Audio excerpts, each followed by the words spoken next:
Hello again, good evening. We will start our meeting. We are missing a few members, so we do not have quorum tonight. So we'll start with the roll call. You have to say my name. Wingyu. Present. Karam Rashid. Okay. Frank Chow.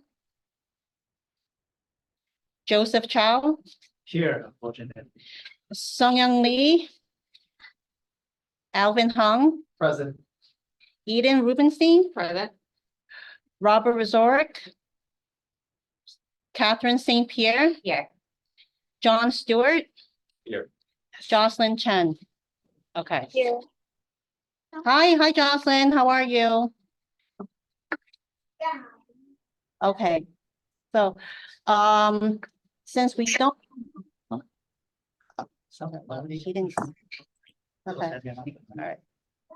Hi, yes. Hey, how are you? Since we don't have quorum, we can approve the minutes.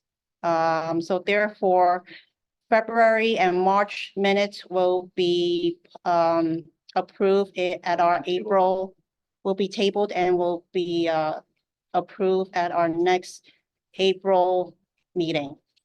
So hopefully we will have quorum at that point. So at this point, we can start the meeting. In February, after our last meeting on February 12th, we had the iReady presentation at PS 107. Thank you, Catherine and John, for coming to PS 107. I hope you were able to ask your questions and got the answers that you were hoping for. It wasn't a bad turnout. So That was pretty good. yeah. So thank you to those who attended the meeting on February 12th. And something that will be coming up in April is that we will have a family day on Saturday, April 27th. CEC has purchased 5,000 tickets to the Queen Zoo. And we will be distributing them to the schools. And we will decide how many tickets will be distributed to the school. And we'll have Louis explain that later on. Okay. Tonight we have the OLA presentation from Robert Williams, Language Access Coordinator. Mr. Williams, are you on? Yes, I am. Hi, how are you? I'm good. How are you? Good. Thank you for joining us. I know you were here in the district office earlier, and Yes. we apologize. No, it's okay. But we're glad that you're here, able to join us remotely. So we will let you begin your presentation All right. whenever you're ready. Okay, let me try to share my screen. And also, hi Shane from Sandra Ng's office. We'll hope to How's see. everyone doing tonight? How's Good. everyone? I hope we'll see you in person next month. Next month, definitely. That's basically the famous master from the 37. Okay. Okay, can everybody see my screen? Yes, the floor is yours, Mr. Oh. Williams. Okay, thank you. 1 second. Well, good evening, everyone. Thank you for having me. My name is Robert Williams, and I am the point person for all parent engagement at the Office of Language Access. And accompanying me is my colleague, Director Arena. She'll be answering any questions if anyone has any questions. So let us begin. So on the agenda, we have 5 buckets. We're going to talk about the background of the New York City Public Schools, our commitment to the public schools families. We're going to navigate through the schools.nyc.gov hello webpage. We're going to talk about how we raised awareness, and we're going to go into questions and answers at the end. So, New York City public schools have over 1 million students and over 1,600 plus schools that speak over 180 languages. Approximately 40% of NYC public schools households speak a language other than English at home. And our office, OLA, is dedicated to support staff and families access the resources needed to communicate in language other than English. And the NYC public schools' top 9 non-English languages are Arabic, Bangla, Chinese, French, Haitian Creole, Korean, Russian, Spanish, and Urdu. So here is a little brief district information about District 25, the top 10 preferred languages. Besides the 9 covered non-English languages, you also have families with Gujarati and Pashto. So you want to keep in mind of those families as well, as they would need materials or interpretation in their language as well. So here we talk about our commitment to the NYC public school families. Our translation team, which is our largest group, they specialize in providing written language services.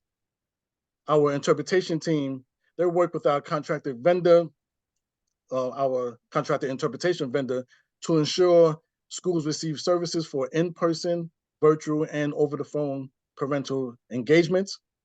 Our outreach team, which myself and Arena work with, we focus on promoting equitable language access services to schools and empowering NYC public school parents to understand and advocate for their language access rights. So the Office of Language Access, we collaborate with advocates to identify needs and address language barriers in our ever-changing communities. We engage parent leaders to enhance the message of language access to our communities.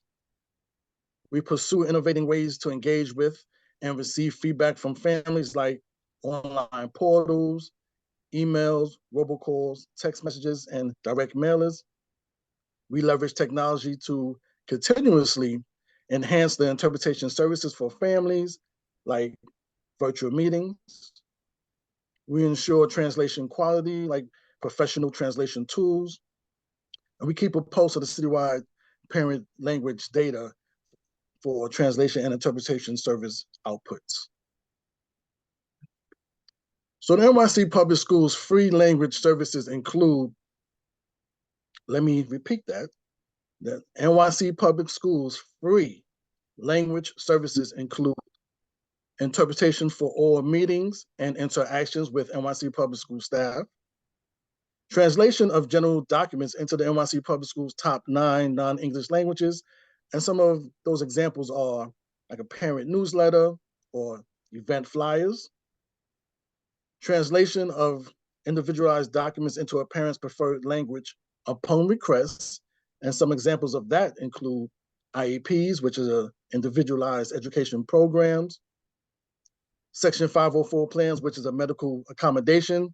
Let's say if the student has test anxieties, the parent would get the 504 form, take it to their primary doctor. The doctor fills it out. The parent brings it back to the school, and then the student can gain extra time on their tests. We also translate foreign transcripts in any language, not just the top 9. We translate foreign transcripts in any language. So here, we're gonna go through the schools.nyc.gov webpage. At the top corner of every webpage, there's a Google dropdown, and the parent could just pick whichever their preferred language is, and then the whole webpage will translate into that language. But please note, automatic translations are not intended to replace human translators and are provided as a service to users of the website. Some content, such as images, videos, animations, etc., may not be translated due to the limitations of the software. So here's a little short video. Once you go to the schools.nyc.gov Hello webpage, the first thing you'll see is this video. It will play in English, but you can either click whichever language that you prefer, or play in that language, or you can just click on the subtitles. So I'm going. New York City Public Schools speak your language. Did you know that New York City families speak over 180 languages? All New York City Public Schools provide translation services for documents and interpreters for meetings. For example, if not already provided, you can request the following services from your child's school: translation of report cards and school letters, translation of individualized education programs, IEPs, evaluations and other special education documents, and interpretation services for meetings with teachers and other school staff members. For more information and resources, or to provide feedback on the services offered by your school, visit schools.nyc.gov/hello or call 311. And as you can see at the top, you can also click the Google drop down and translate into the parent's preferred language. So the next few slides is exactly how the schools.nyc.gov Hello public webpage is. So right underneath that video, the first tab says family may request language services. Families may complete the translation and interpretation service request form to request language services. The NYC Public Schools Office of Language Access will forward your request to the appropriate school, office, or committee on special education. And this form is already translated into the top 9 non-English languages. Please note, language services may vary depending on the type of school the student attends. Parents can also call 311 to make a request for language services. Interpretation over the phone is available in over 200 plus languages. So if the parent is here and they want to submit the request, they will click on that link right there, and it will bring them to this Google form. Now, I must express, before a parent clicks and fill out this form, they must go to their school for immediate support first. That is the first point of contact. Go to your school first. Now, if for some reason the school is unavailable to help with their request, then they can come fill out this interpretation service request form. Their request will be forwarded to the student's school or program. So my email is connected with these forms. So as soon as the parent fills it out, I'll receive a notification. And what I would do with the process, because I've had questions asked to me, well, how long does this take? So as soon as I get the email, because I check emails every single day, even when I'm off, but as soon as I get the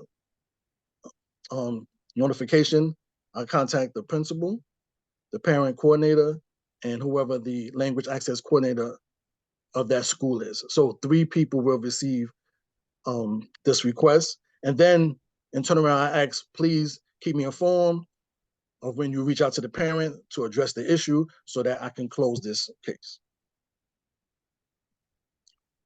This Google form is available in the top 9 non-English language. And we also provide for parents who just want to scan the QR code. So the next tab right underneath on the website, it asks if you need some important translation resources like health forms or notices, enrollment forms. All of those forms are translated into the top 9 non-English language. But I want to focus on down below the I Speak cards. So these I Speak cards are great for parents when they can just cut out whatever language they speak. Let's say they cut out I speak Urdu, they'll cut that portion out, take it to their school, and the school must provide support in that preferred language. This can be downloaded as well. If parents want to download it, they can download it as many times they want to bring to the school if needed. These printouts are in the parent guide to language access brochure. So right underneath that tab, there's a Get Help in Your Language tab. So if you or someone you know needs help receiving information or communicating with a school staff member in a language other than English, please tell your school's principal or parent coordinator, or you can call 311, or you can visit us at this contact form that we have created, which is also available in the top 9 non-English languages. So if the parent clicked on the Contact Us, it will bring them to this page. Now, once this is completed, like I said, these forms come directly to my email. The inquiry will be addressed accordingly. This form is also available in the top 9 English languages. And we also have created a QR code for those who want to just scan it. So the next tab, we ask, are you having difficulties obtaining language assistance? If you are, you can learn how to get help. You can click on the Get Help tab, or you can file a complaint. You may also provide feedback on the NYC Public Schools Language Services by completing our translation and interpretation feedback survey, or by calling 311. We ask, I've had questions like, I've went to the school did not help me. How can I go about, making sure the school knows about these services? These are great questions, but if the feedback form is not filled out, I would not know to help support that school. Now, we all know schools have staff that come and go.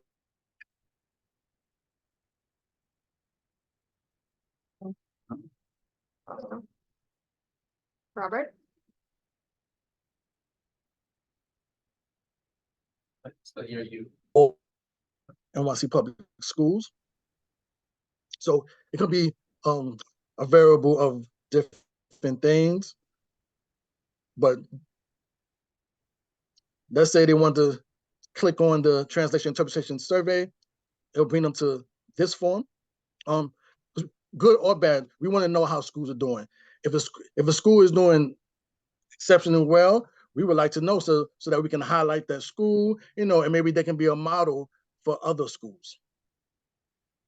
The inquiry will be addressed accordingly. Again, the form is translated into the top 9 non-English language, and we also provided a QR code as well. So, raising awareness in our communities. We have done advertisement in schools, grocery stores, laundromats, barbershops, hair salons, pharmacies, and what's not on here is we have advertised in the MTA train stations and on the MTA buses. We have done direct parent outreach through robocalls, emails, text messages, and postcards like the one on the right. So now we get into, does anybody have any questions? I actually have one. So I know schools will translate notices that are coming from the school or DOE. What about PTA flyers? So that's a great question. Thank you for asking that. So PTA presidents or the PTA members, they're supposed to go directly to like the parent coordinator, and then the parent coordinator can submit those materials to our department. Okay. But what's the turnaround time? So the translation team works on a first come, first served basis. Oh, okay. Unless like it's an urgent thing for you having a town hall for the chancellor or something like that. But the turnaround time for like up to 500 words is probably about 5 to 7 days.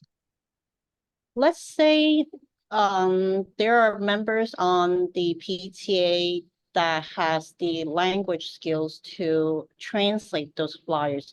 Would those translated flyers need to be approved before distributing out to the student and families? So you're saying if a school actually lets the parent volunteer, translate the flyers? Yeah.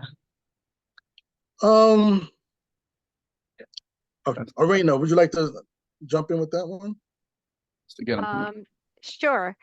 So that is, if it's a PTA event and you've worked it out with the principal and the person that you guys have designated to do your in-house translation is proficient in both the target language and in English, it should be no issue. Okay, thank you.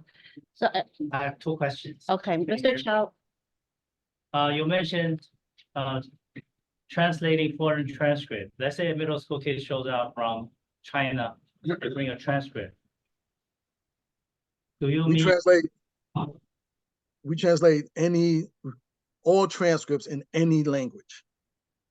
so are you going to do that right away, or it's going to be something in the background that you're going to give to school later?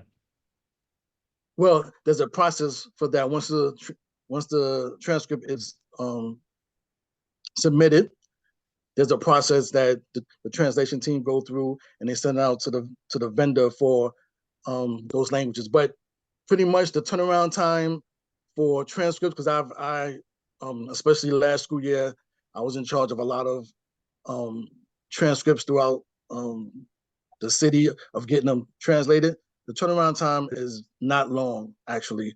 It's maybe It's okay, that's good enough. okay. I have another question. Actually, it's not a question, it's a concern. Mhm. There's 14 billion people in China, and they use simplified characters. On your manual here, you're still using complicated. The state refuses to use simplified. They call the other one traditional. traditional. Traditional, this one should be contemporary. So why would they use Shakespeare in English instead of English? It's a major concern of mine. Now, okay, so the United Nations use simplified characters. United Nations. So are And you, any accords and communicate that signed between the US government and the Chinese government are signed in simplified characters. Would you please make sure they use simplified characters? you know, The or majority- have both? Oh, have both. I mean, you can't get rid of one or the other, right? You want both. You want both Well, I want traditional to take out and the potential 14 billion people first. So what you want to do both, be my guest. It's a major concern because when I was working, the state will give exam translating into traditional. Not to mention every year they mess up the algebra translation every single year, never fails, right? They probably use Google Translate, and they do it in complicated characters, what we call. And the majority of the students we have, almost all the students we have, are from China. Some came from Hong Kong, but Hong Kong is now under Chinese rule, so they use simplified characters as well. Taiwan use traditional also. I'm not disputing that. Okay. I told you I want to take out the 14 billion people. The majority of the kids that come to our system are not from Taiwan, not from, the Asian country. So would you please make sure that you use both? Arena, you want to answer that? Sure. So can you first say who you are? Because I'm having trouble with my Zoom to see who's speaking. Oh, maybe, Who am I speaking to? oh, This So- is Mike Daytona. no, yeah, Joseph Chow is, one of our CEC member. He's in person, but off camera. He is, yeah, he's in person, but he's off camera. He's that way. Not a problem. So just so you know, Joseph, we are working towards finding a solution for simplified. At the moment, the way our office is set up with the chancellor's regs, and when the office was originally set up 15, 20 years ago, they started with a traditional team. There are discussions on the table, not only for simplified Chinese, but also emerging languages as they come up, and ways that we might best address that. So we are having conversations. I don't have a solution to put into place tomorrow. However, we have made it a point during our language access trainings for staff, which are led by Ricardo. He's our PL lead, and we go through all the decks. We've made it very clear that while DOE currently translates everything into traditional, that if the school has a simplified audience, they have funding available to get that information for the families in simplified. And we're working for the, it's not the best solution right now, but it's the only one we have right now, because we treat simplified like any of the languages beyond the one our linguist teams manage.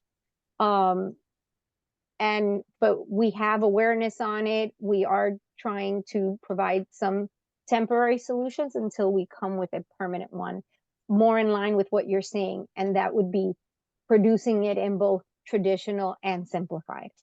I know for all our nursing and medical stuff, we already have it for traditional and simplified.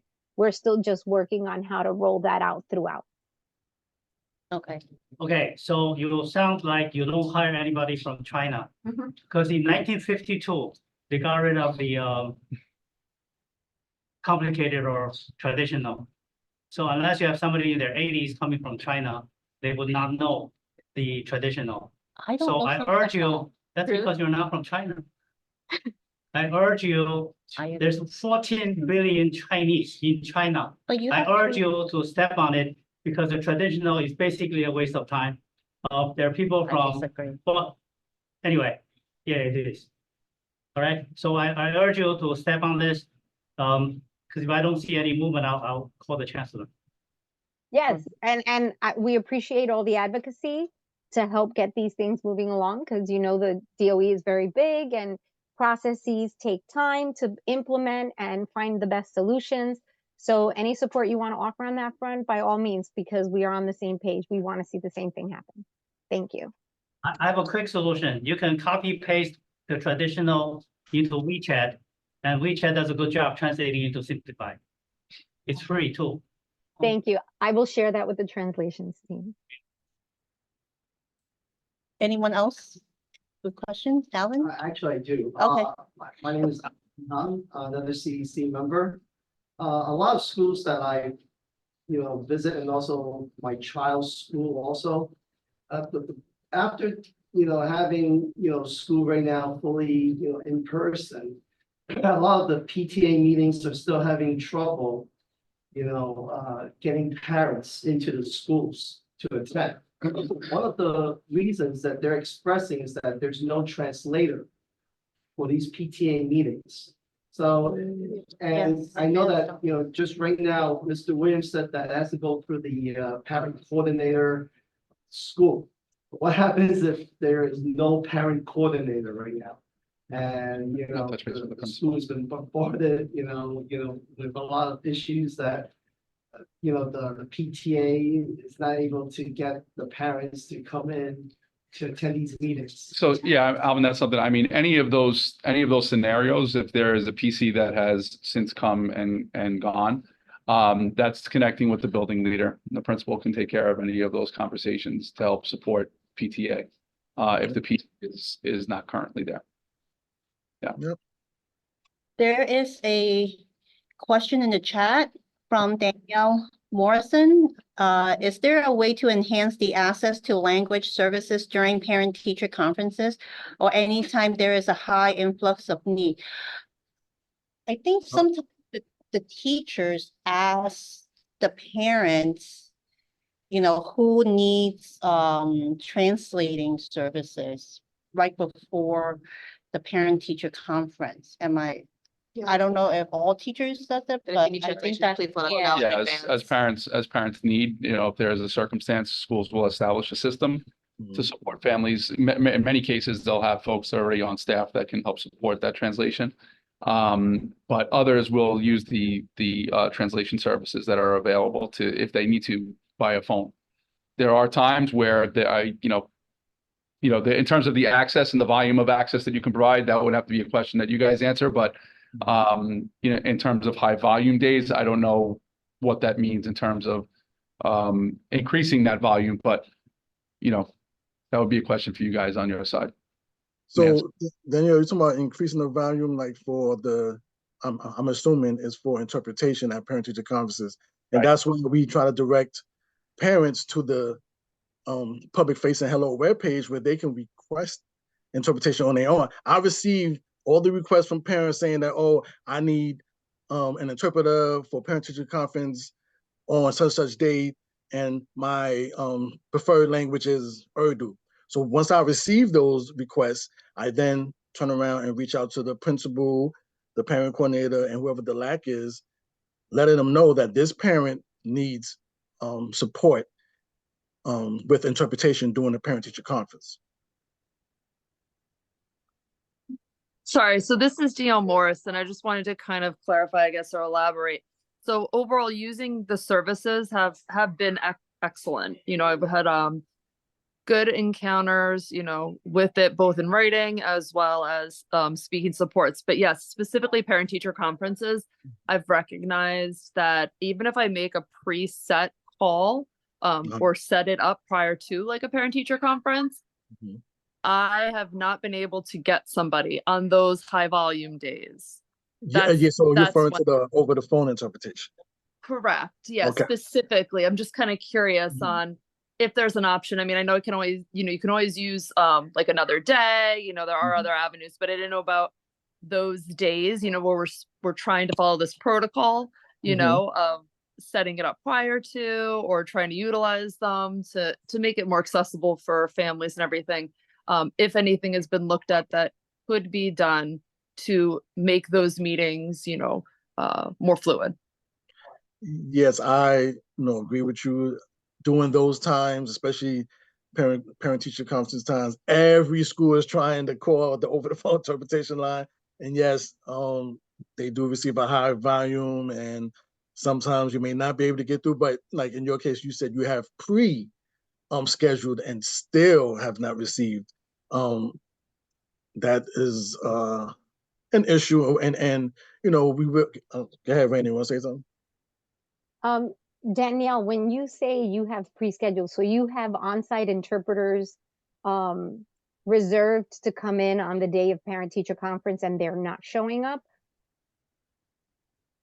No, like the call setting up in advance.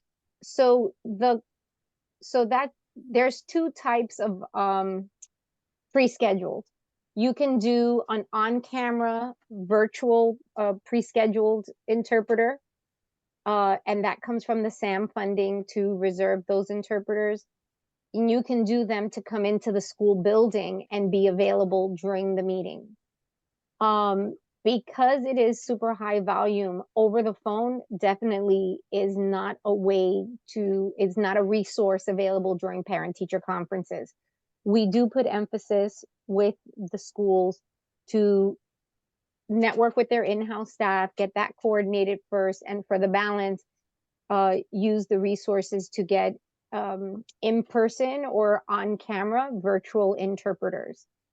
But it gets confusing sometimes because they want to use OPI as an audio during a virtual, and that's okay too. The thing is that if we already know 1,600 schools are having parent-teacher conferences, it's going to get a little bit more tricky and complicated on that front. So those are the systems that we've worked with them on. The other thing is that we do make recommendations, especially for low incident languages.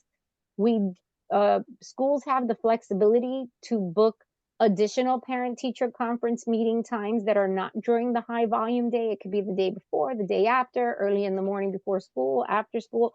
When I was in the classroom, we would do this as well. And there are schools that will do that. So if you have a particular school that's been having an issue, by all means, please send that information to Robert or myself, fill out the feedback form, let us know. We will sit with the principal and their staff and try and triage and see what it is that they can do maybe differently to better resolve those issues.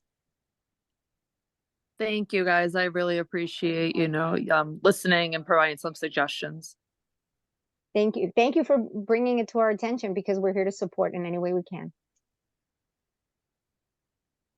Thank you. Are there any, Catherine, Eden, do you have any questions? Any questions from our audience? Hi, Venus. Hi, I didn't have a question, but now I have a question. Okay. This is actually my third passion. Y'all know my first passion was education. My second passion is special education. And my Do you third want to step passion up here? is English language learners, multilingual learners, with all the acronyms, right? Because the reality is I really, I understand the DOE's perspective. The reality is they cannot get a translator for every family that needs it. Right, but in order for all of our families, meaning one-to-one, meaning right when we're having parent-teacher conferences and there's families in the building or online, there's not enough staff to speak one-on-one in real time with all the families that need those services. So I would encourage CECs and parent leaders to get creative and innovative in really advocating, not to the DOE to give us more translations, because the reality is they don't have it. So you have to kind of create your own groups of people who are going to translate, maybe having sessions as groups so that, you know, you could have group parent-teacher conferences, ways that our families can be empowered and get the information they need for their kids in real time. You're gonna have, it's gonna really come from our end. So you can keep asking them, they're not in a factory making more people to be in those spaces when it's needed, right? Especially if there's multiple PTA meetings happening a week, in a month, SLTs, like it's impossible. And they're not gonna say it's impossible, they're gonna say that they're working on it. But as parents and parent leaders, what can we do? And then ask them or hold them accountable for supporting the plans that we come up with, because our kids are suffering. And that's like a big passion of mine. In District 24, they have this huge Polish population that's really advocating for their communities, because we're not able to see our children brilliant. And what you're really saying is that children in China are intelligent and it's not being shown because there's nothing for them in their language to show what they know. And you did say that, but with what you're alluding to, right, is that the test, they're struggling, they might be struggling with the test, but if the test was in the language that they spoke, they would soar, right? And we wouldn't have any delays and we wouldn't have to call and get all these adjustments because they would be soaring, because they're, I believe all children who speak another language should be taught in their home language and English as well. That's like a philosophy point of view, but we as a community have to make sure that all of our brilliant children are being uplifted and not wait for the DOE to figure out this whole language access thing. Because when you call, like she's saying, there's not gonna be somebody to come here. Where are they at for this meeting right now? I have used, Joseph Chow again. I've used Google Translate during parent teacher conference because I couldn't find a Spanish teacher. I had Spanish teacher, Spanish speaking teachers, Greek, Italian, German, Korean, of course, Japanese and Chinese and Cantonese. But they were all meeting with parents, right? Who had paras, but they weren't enough paras. So I had to speak to the Spanish teacher, Spanish parent. I used my Google Translate. Oh, And I got my point across. The next thing he says, "You spoke to my father?" Yes. He didn't speak English because it didn't matter. You were cutting my class. You never cut again. thank you. Yeah. Correct. So Google Translate may be appropriate for that occasion. Mhm. I just want to note one thing. Be careful when you use the automated tools because they haven't passed the IRMA necessarily. So if you're going to use it to translate, make sure to avoid using any PII. So Can you repeat that? Can you just repeat that? personal identifying information. It is automated tools store stuff in the cloud. So if you give it to them in English and ask them to translate it, they have now stored that child's PII. Right. So Not please using be mindful. basically. And there was a chancellor's letter that went out to say, while we'll use Adobe to translate a flyer, do not use it for student PII information. And that's just one example of an automated tool that does translation, right? It has AI in it. So just be mindful of that. Another thing to keep in mind is that if you know your language population, you can stagger the appointments with families, because yes, you cannot talk to 30 parents in the same 15 minutes. However, if you work collaboratively with the staff and knowing who are the parents that need the interpreter, you can stagger the appointments back to back so that you're using that one interpreter to service those 15 families in the AM, PM of the parent teacher conference. And again, if there's overflow because you didn't have enough people, looking at adding different time slots to continue to provide services to cover all the families that need it with the resources that are available. That's another option to look at. So here's a question. Let's say there's a bilingual parent, right? And, you know, and they volunteer to help with translating at the parent teacher conference meetings, right? Would they need to be vetted first? So another thing to note is that when we hire interpreters through our contracted vendor, they have been fingerprinted.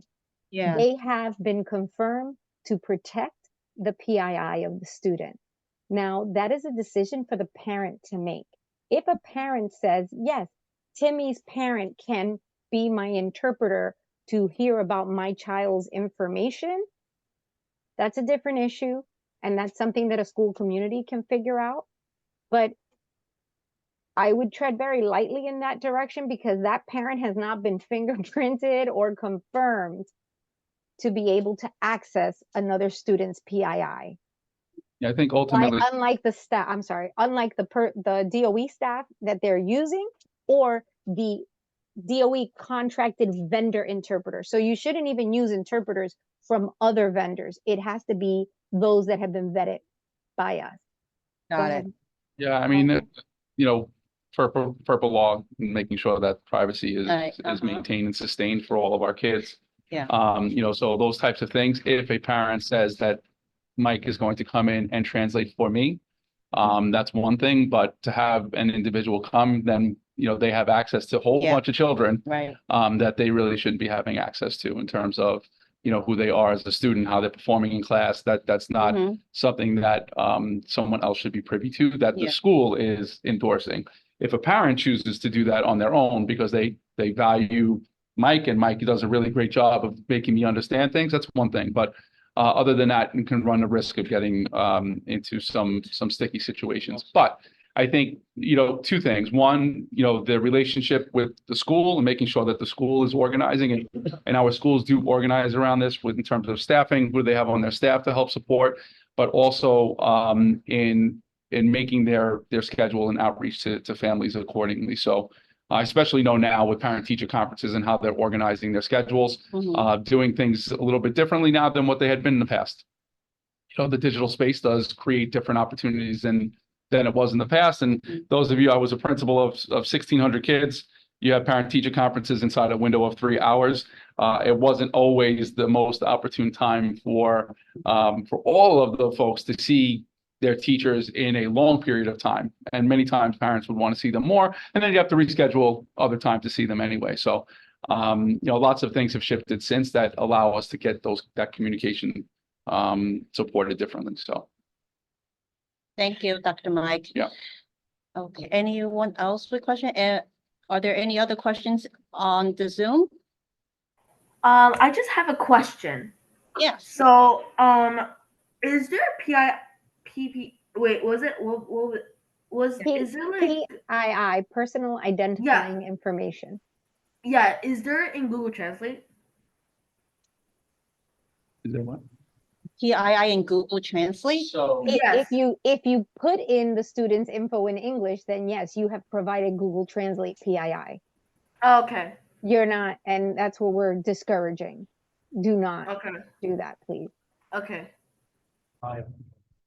You just change the language if you need to use it, but yeah. Use it. Vague terms, Mhm. you That's- know. Yeah, Just don't give names, Dates. addresses, stuff like, you know, stuff like that. We won't get personal Mhm. information. Okay. Thank you so much, Arena and Robert, for giving us your presentation and answering our questions. Thank you to the members and to the public and Venus for your questions. Okay, do you mind putting your emails in the chat? Sure. So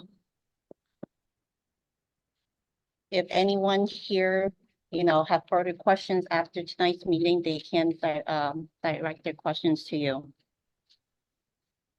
Thank you again. But thank you for having us.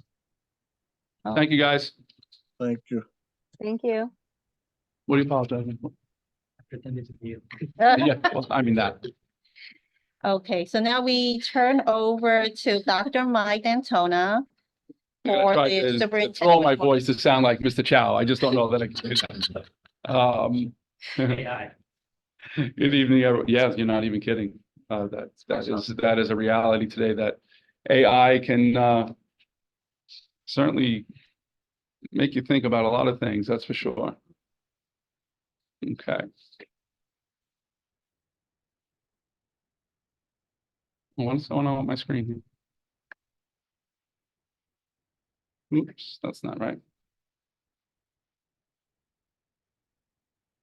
Okay, there we go. Okay, good evening, everyone. Good to see all of you. I know that it's a lousy night out there, but pleasure to be in your company. A few things that I'm going to talk to you guys about tonight, just some updates and reminders.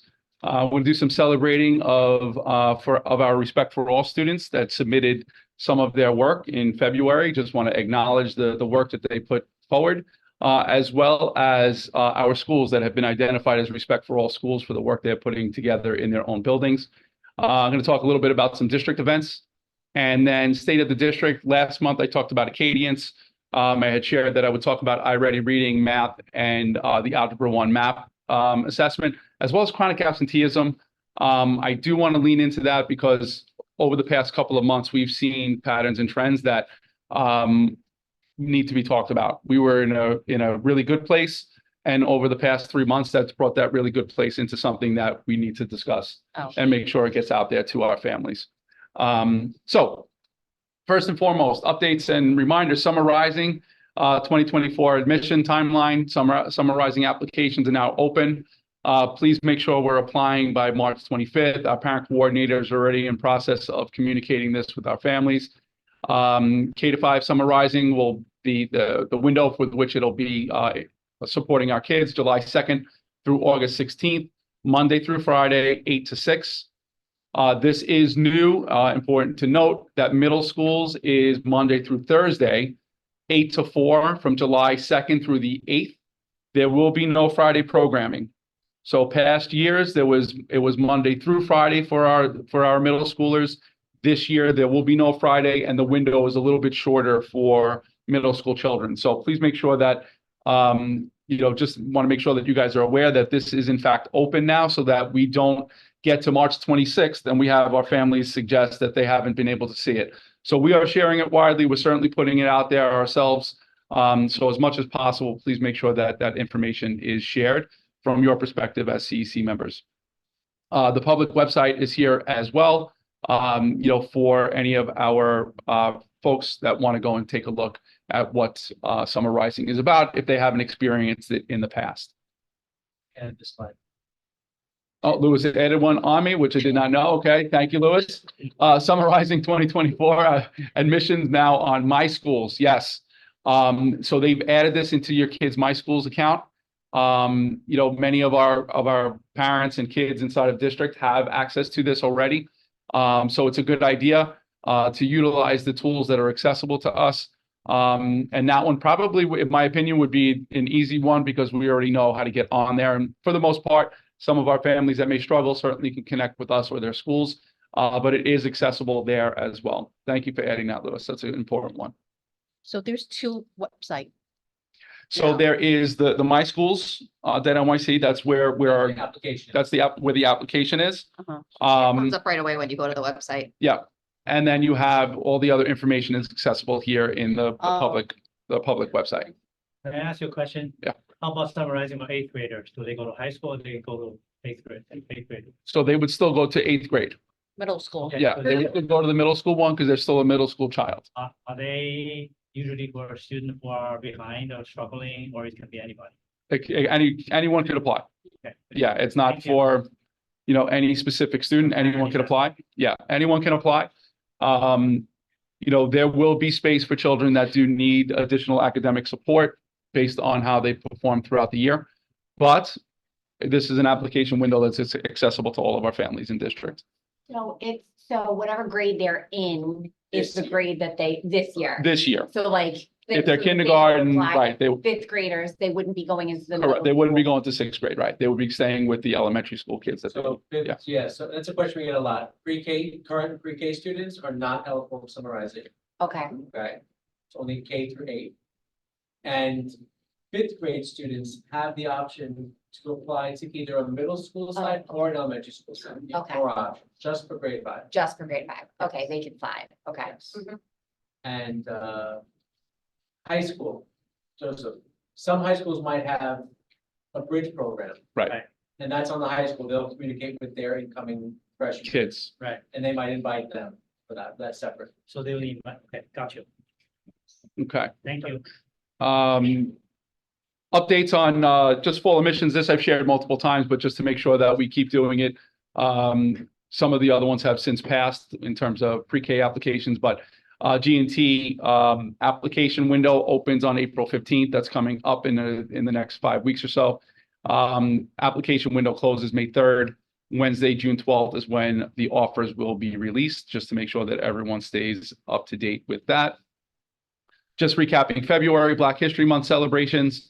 Our schools engaged in a variety of activities and such to really, encourage our students, families, teachers to learn more about this important part of our nation's history, particularly our Black Americans that have helped shape, American life today. Something that I was part of is really exciting, and I have to tell you, anytime I have an opportunity to be in company with the chancellor, he's super motivating, and he just, excuse me, on February 29th, just released the Hidden Voices Global African Diaspora Curriculum. This is going to be support in concert with our Passport curriculum, but to really promote the diversity within our community, particularly around our African American community and how it helps support U.S. history. So more to follow on this, as we move forward. Melinda from our team is our social studies point, who will be most definitely connecting with our schools, as well as our communities to really help promote the implementation of this program as it unfolds. But super excited about that. Respect for All Week was February 12th through the 16th. Many of our schools, you can notice inside of the photos, was also 100th day of school, 100 days stronger and smarter, as we like to say. Kids participate in a variety of celebrations, field trips, family nights, bake sales, food drives, multicultural nights, acts of kindness, and more. So these were present across our schools. And part of Respect for All Week, we had an opportunity to encourage our kids to either engage in art or essay type of contests across the district. And I'm really proud to say that we have 4 winners here for District 25.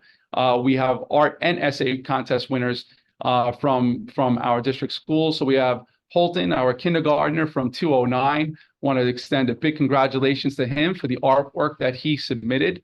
We want to celebrate Kayla from PS24 for the amazing essay that she submitted. We have artwork from Vivian from 807 at 237, who also submitted her artwork, and Jocelyn from 185 for submitting her essay, each of which were very well done. And we want to extend our congratulations to each of you for the hard work that you put in. And we want to recognize you here tonight at the CEC. So congratulations go out to each of you for the work that you put in. I also want to acknowledge our Respect for All Award school winners. We have a number of schools that have really promoted respect and diversity across their buildings, really promoting that inclusive school climate culture inside of their buildings to ensure that schools, children are feeling valued and supported.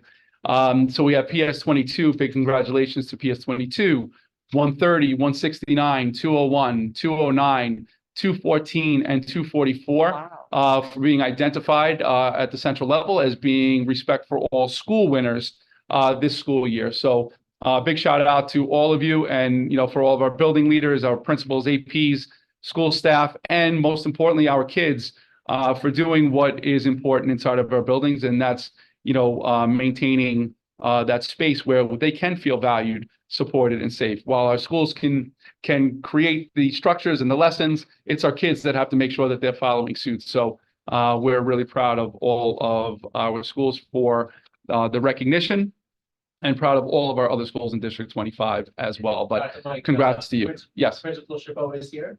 Right, Mr. Chabot. Okay, from 214, and we have lots of other principals. Yes, in the chat. congratulations. I see Mr. Seren, I see Mr. Groff, I see Kathy Specchia from 130, so we have lots of principals on the chat. Yes, awesome. And big shout out to you. We have a couple of our APs, I believe, that have joined as well. Yes. So big shout out to all of our folks for the hard work that you put in every day for our kids.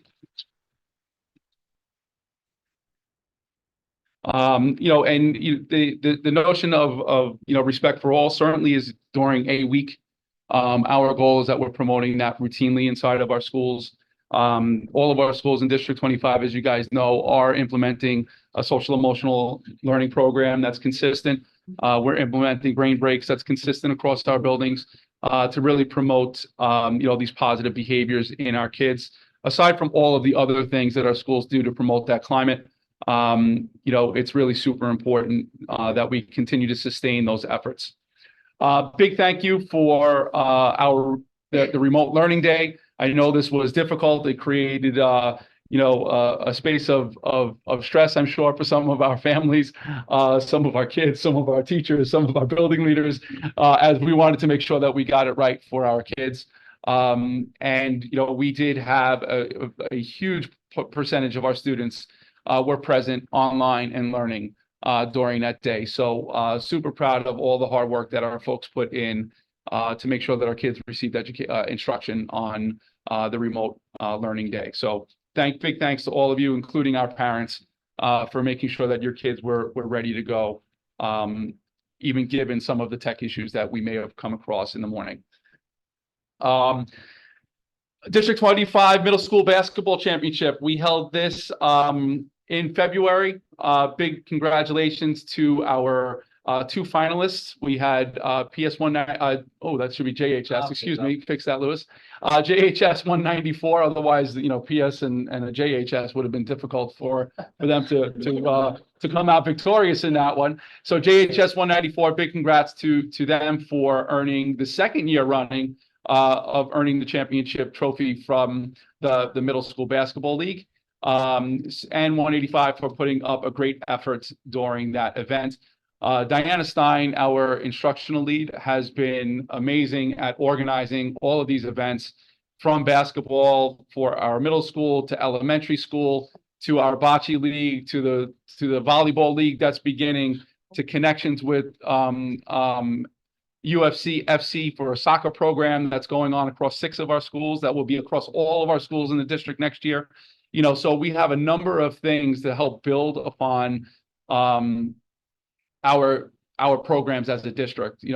Yes, academics is super important, but there are other things that are important as well that we need to connect with, and athletics is one of them. I was I don't know how athletic I was, but I loved to play sports in middle school and high school, and it taught me so many things about team.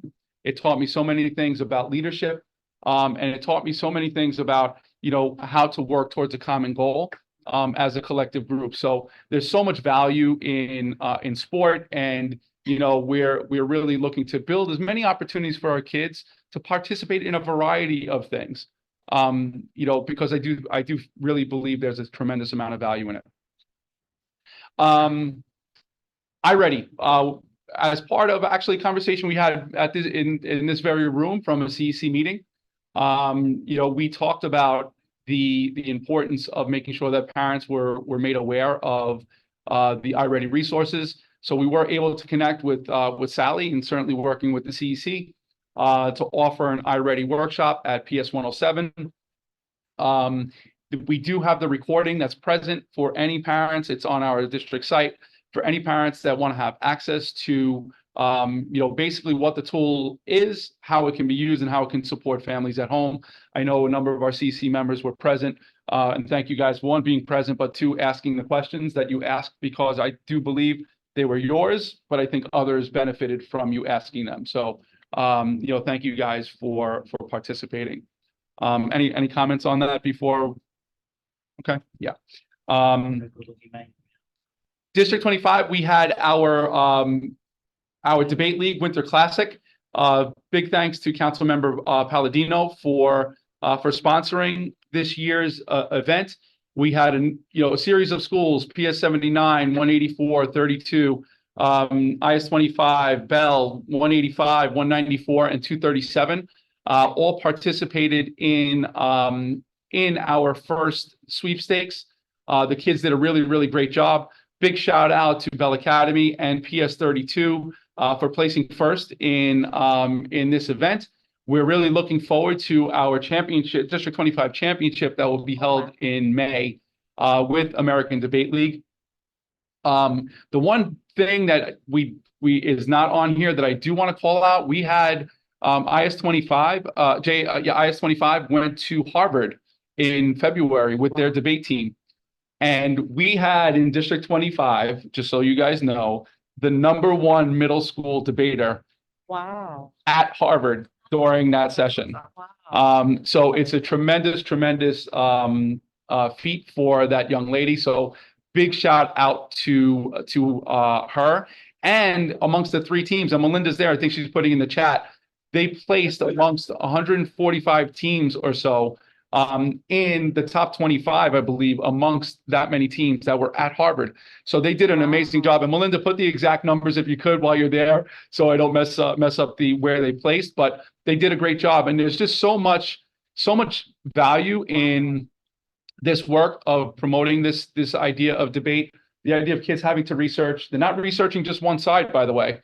They have to be prepared to give a debate on either side of the argument. So they have to be ready. They have to be skilled enough to be able to transition between whatever the moderator is going to ask them to do, and take a stand and establish a really clear point. So, kudos to all of our kids. Really excited about this moving forward for our district. So our student in middle school was the top speaker out of 1,000 students. Wow. And then of our teams, there was 250 teams, and they placed 25th and 40th out of 250 teams. Yeah, amazing. So big shout out to IS 25. I know that the gentleman from Richard or Robert, I always confuse it. Richard from American Debate League is very interested in bringing even more of our schools to Harvard next year. So it's really exciting stuff. Aside from the debate, the idea that you're going to Harvard, for an event is really, really amazing. So big shout out for the work that we are engaged in. And again, thanks to Councilmember Palladino for sponsoring. March, Women's History Month, really important that, we keep all of these spaces as important in our buildings. As there's so much value in making sure that we're connecting. Shouldn't just happen during these months, but they're certainly elevated during these times, and they should be, because certainly the women in history need to be elevated and spoken about, in our schools with a great deal of frequency. I was in a building recently, and a principal just shared a story with me that I just found so very interesting. A kindergartner that came to her building, or first grader that just recently came to her building, wanted to meet the principal. And when the principal came out and greeted this young lady, she was so excited and greeted her with a hug, because where she's from, there are no women principals. Wow. So the idea that she was just so drawn to the idea that I'm coming into the school, and in my country, this is not the norm is, and how excited she got. I just think it was something to shout out. But needless to say, there will be activities and events that happen throughout the month to connect with Women's History Month. District-wide cyberbullying workshop, we in partnership with 109th Precinct. This was we just engaged in it. Was this yesterday? Yeah. I'm losing track of days. So it's just yesterday. I do feel like I just sleep in the D25 zone. But yes, at 194 yesterday, and folks, I can't emphasize this enough. We know that our kids have access to digital tools, whether they are laptops, Chromebooks, iPads, iPhones, whatever, Galaxy, Android, you name whatever the device, they have access to them. What is important is that as parents, we know what's going on with them. Because if we don't, children are very, very savvy at making sure that you can't keep track of certain things if you don't know. And there are a number of tools that they can get themselves into trouble with. And the reason why I wanted to connect with the 109 and do this cyberbullying workshop is because this is not something that is not happening here in our own district. Kids are getting themselves into trouble by what they post, by what they say about a peer. And what might start out as someone thinking they're making a joke becomes a big problem. Because that joke, then how it's received on the other side, then the back and forth begins. And other problems wind up spurring from it. So that was one part of it. But we also talked about the fact that some of these games that kids are also on are places where folks that we don't want them communicating wind up finding their way into. So like a Roblox, right? People that they don't know wind up getting access, and before you know it, they try to befriend children, right? We need to be aware as parents what our kids are on is in the moral of all of this. And, having Lewis here is a huge support, because in the past, and what we're going to be doing again, is a digital awareness type of training for our parents, and certainly making it aware for our kids. Because it's not that we don't want our kids to use them, because guess what? They're using them. Yeah, whether we like it or not. They're going to be using devices. It's accessible. It's all over the place.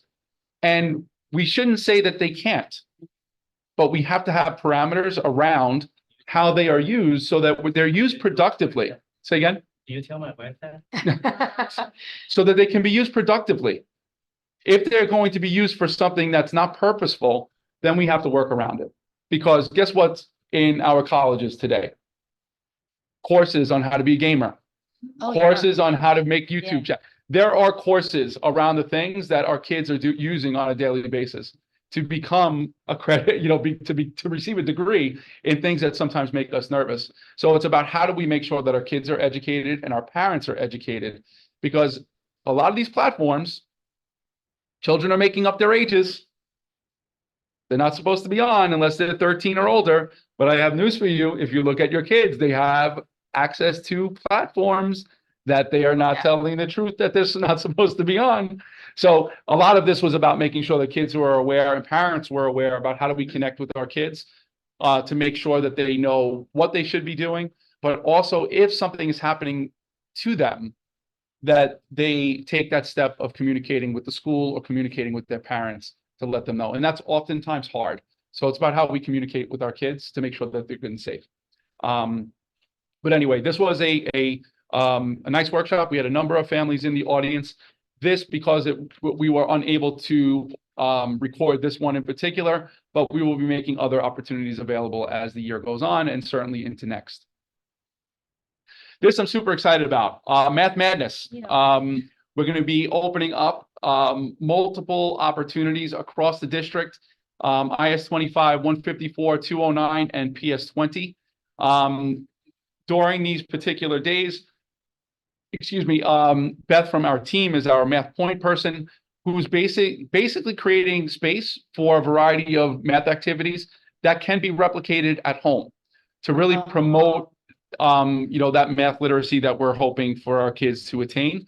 Sometimes we get some can get a little bit anxious around how do we support our children at home with mathematics. You'll see some simple activities that you can do to really continue to promote that learning, including something that we've purchased recently in many of our schools. They're called math mats, math and movement. And there's a ton of research around the connections between movement and firing, those spaces in our brain. to connect with the mathematics that our kids are doing. So a number of those activities will be shared during this event. I encourage our families to join. You do not have to be from IS 25, 154, 209, or 20 to join. So please take advantage of it. We do ask that you register though, so that we are as prepared as possible for either, and for any of these events that are upcoming. But really excited about that, especially as we're getting towards the end of the year. Math assessment's coming. While this is not a state test scenario specifically, it will help bolster some of that math learning that we need our kids to engage in at school and at home. Is it the same are each of these the same presentation? For example, is IS 25 geared to middle school? Yeah. Or is that, Yes. it is Yes. geared toward Yeah. middle Yeah. Yeah. Yeah. I think that we'll have some different things at the middle school. That, program. compared to the elementary. Yeah. But we're just doing it in different parts of the district to spread the load. Yeah, we wanted to make it accessible, from families on the north side of the district to the south side of the district. We wanted to spread out opportunities so that someone didn't have to travel,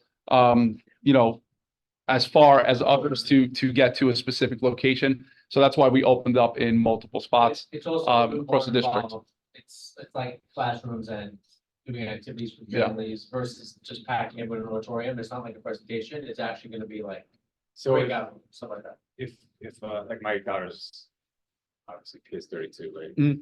IS 25 is very close. Would it be? Yeah, we'll have a list. And when you register, we're capturing grade level. Yeah, where they are. So there'll be places for them to go. Yeah. Yeah. 100. So we should bring our kids? Yeah. Bring them? Oh, yes. Oh, it's not like a workshop, like a parent. No, this is like kind of live into that space of madness. It'll be we create that madness when we bring everyone together, so it's how do we make sure that we're learning together Okay. in the space. Yeah. But yeah, we encourage our families to really join, and we want to open up these opportunities because, one of the things, and Wendy knows this because as part of DLT, that we're talking about this idea of relational events for our families and kids. Relational, but in the sense that, we come out for a workshop, come out for some kind of a training. It doesn't have the same kind of feel for a parent as come out for this math event with your kid, come and learn with. It just has a different feel to it for parents. So one of the things that we're working towards across the district is making our things more relational. If you're having an event in a school, that it's part of coming, many of I mentioned First Fridays, open houses that our schools are doing is to get families in together with their kids. Because they come in droves. Families come in droves when it's their kid and themselves. We have a great turnout. So that's what we're trying to emphasize with these types of events too. So they can be replicated in our own buildings. Acadians, I'm not going to spend time on this. I talked about it during our last CEC meeting. We have made quite a bit of progress in our early childhood K-2 across subgroups. I mentioned this during our last session. So, feel free to look through the slides and you can ask me any questions about it too, if you like. But I'm not going to spend too much time going over these because I did that already. Reading performance. As a district, the goal was to improve by 5% from where we were last year. So let me blow this up just so it's easier to see. So as a district, from beginning of the year to middle of the year, we have made progress. We have improved by about 10% from where we were beginning of the year to end. And in general, you look at that, say, okay, that's good. We're making progress. But for me, it's about progress year over year. I need to make sure that kids are growing year over year, not just within the year. And we've seen slight progress, MOY to MOY, and very slight from, for our kids. So we have a lot more work that we need to do inside of our schools. The one thing that is different that we are working towards is, even from the beginning of the year to now, we have about 400 or 500 more children that are brand new to our schools that are English language learners. So we're upwards of over 6,400 English language learners now in our schools. So we are continuing to work through that space. But what this means in terms of next steps for us, as a district team, we've engaged in the analysis of data. We're recalibrating around in terms of supports for schools that did not necessarily make as much progress as we would have liked at mid-year. And they're going into schools to provide that in-school support for our buildings. We've also developed, and this is something I'm really excited about, and I've mentioned to you guys about this whole idea of growing together as one community. So we've developed AP and principal professional learning teams, and these teams are going into each other's schools, organizing, analyzing, making decisions around how do we support improvement in our buildings. So I'm really excited about that work that we're engaging in right now. So where do we currently stand?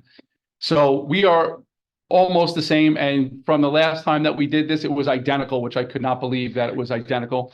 Since then, more children had tested, and I refiltered it again so that it was as up to date as possible. So we are 0.04% lower than what we were last year at this time for all students in the district. The two subgroups that we have targeted were our Hispanic and Black learners within our DCEP. Our Hispanic learners grew by 0.44%, and our Black learners by a little over 1%. The goal by this point is that we grew by at least 2.5% by this point of the year in each of those groups so that we can sustain the 5% by the end of the year. So we do have a lot more work that we have to put in place to not only meet the expectations within iReady, but how that's going to then translate into the state assessment, which what we've seen is over the past couple of years is that it's about a 10% or so difference between how they end the year in iReady and what the overall score will be on a state assessment. And that's a rough thing. We'll see how that also plays out at the end of this year. For, we say 3 years a trend, and we'll see whether or not that trend continues now. And more to follow on that with our schools. And you can see on our bar graphs what's going on here across grades within our groups. The grade levels that wound up seeing more of the gains in both reading and math happens to be our 7th grade. Our 7th grade wound up making more progress than our other grades. And you can look at overall, the performance levels have remained relatively consistent across grades from grade 3 through 8. The area that we do need to attend to, that I am certainly paying attention to, is from 3rd grade to 4th.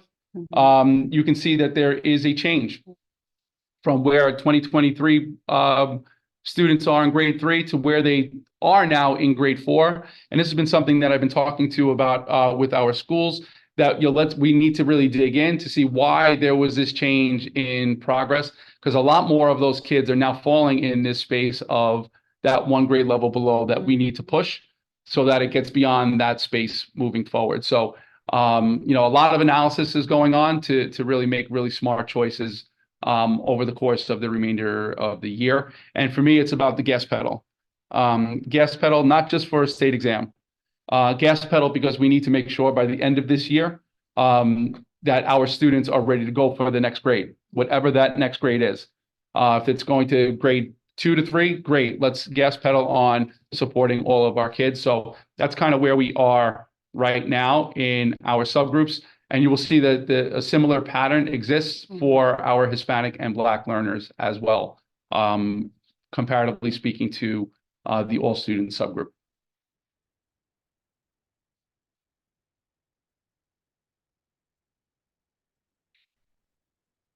Mathematics, similar story here.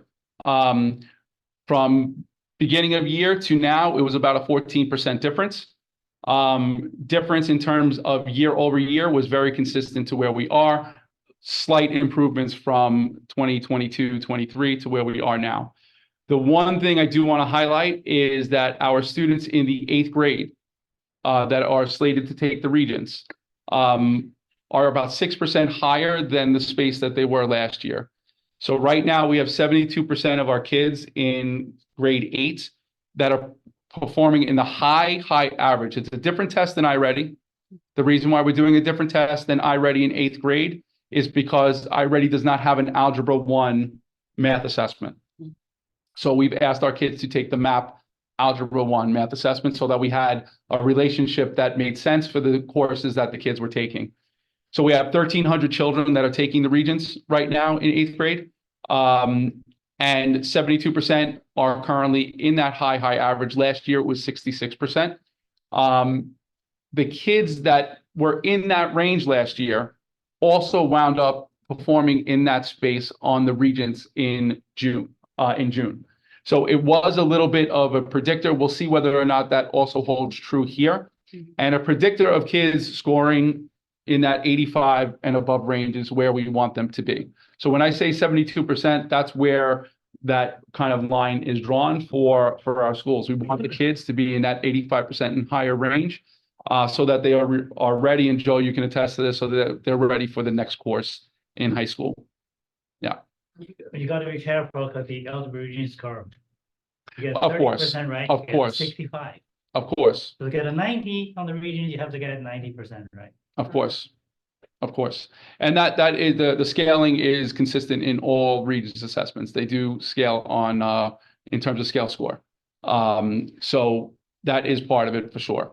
But we want our kids, that any of the kids that take the Regents, to score in that 85 and above. That's kind of like that high water mark where we want them to live when they're taking it. The vast majority of our children do earn that 65 and above. We don't want our kids to live in that 65 and above. We want them to excel as much as we possibly can make them excel, so that they're ready for high school. Yeah. Are the Regents going to be digitized this year also? Ooh. No. No, right? Okay. No. No. Okay. What was your question? Are the Regents Digital. Computer-based this testing. They're year, computer-based. like the No. state test? You got that. I am. Yeah. No, the high school don't have enough computers to give the test to 700 kids. Yeah. Don't worry. So, Your children will be safe for a while. Okay. so listen, I think, I understand the concern in that space. I think, the digital platforms are just the wave of where we're going. And I think, for gathering information, it makes things easier, makes it more efficient. And based on their studies, they haven't seen a disparity in terms of impact on kids. And ultimately, that's really what matters, is it impacting, children, how they take it, and then the result on it. But that doesn't change, one's feelings on it. Well, I guess we'll Yeah. see. It's my first year. Yeah. Any of my kids are going to be taking the state. Things are great. Yeah, they're gonna be amazing. Yes, they are. They're gonna be amazing. Yes, they are. Absolutely amazing. Similar to reading, again, we are like, it's a negligible change from 47.6, 47.47 at this point, and this point is in late January, February, to where we want to surpass is that 65.8% of kids being proficient on the New York State assessment. So our goal is to be able to go beyond that by the end of the year. That's what we're striving for.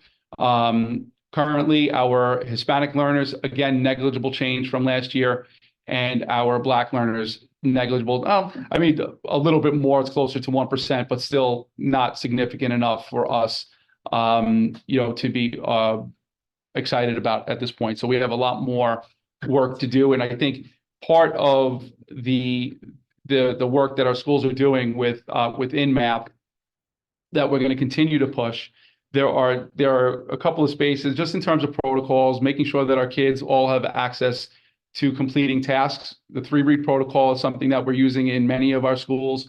Not many, our schools are using the 3 reads protocol as part of helping kids problem solve. Learning what the problem is asking, learning about the quantities that are within the problem, and then establishing action steps to solve. So it's very much part of our work in our schools, but we know we have a lot more work to do here. And this brings me to the last part that I have to talk to everyone about, and this is chronic absenteeism. So in November, December, you heard a different tone from me that, oh my goodness, we are making progress here. Our attendance rates are much better. We were 95% overall in terms of daily attendance and around 16% chronic absenteeism rate. Currently, that has shifted. And what you'll see here, this was our mid-year target, which at one point we were meeting and surpassing each of these goals during a year. But because attendance is a fluid thing, and on any given day, another child that was at risk can either no longer be at risk, or they are added to that pile because they have surpassed the number of days. So at this point of the year, if a child's out 12 or more days, they would be a child that's at risk of being chronically absent. 12 days? That's Yes. Oh my God. So you think Good that's, Lord. yes. Like who? So at this point of the year, Wendy, overall, all learners, 21% of our kids almost could be deemed chronically absent if the year was to end today. Goodness. If a kid is sick, does that count in there? So, But 12 days. Yeah. yes. And Yeah. by no means am I telling any parent that if their child is sick, that they should be coming to school and getting everyone else sick. Try that, I got Right? that. You know, but I think it's important in terms of awareness for our families. Because we hear lots of things, lots of reasons why sometimes our children are held home. For example, a day like today, it's raining, becomes a reason, and most prevalent in our kindergarten, first, second grade. Where do we need our kids the most? Kindergarten, first, And then second second grade, grade, those yes. building block years are the years where we're seeing the most chronic absenteeism, including, and I know that pre-K is not a mandated grade by any stretch, but the attendance in pre-K is even worse than kindergarten, first and second grade. You know, and listen, there are a variety of reasons, and I'm not telling anyone, as I mentioned, that, you know, your kids aren't going to get sick. Our little ones tend to get everything from everyone, right? So that is going to happen. But I think it's important that the awareness is consistent, that if your child is well, they need to be in school every day. Because here's the reason why. In reading, children on iReady perform 22% lower on the iReady diagnostic than children that are not chronically absent. 22% lower. So they're less likely to meet standards if they're not in school. Chronically absent students in math, and this one is staggering, 32% difference.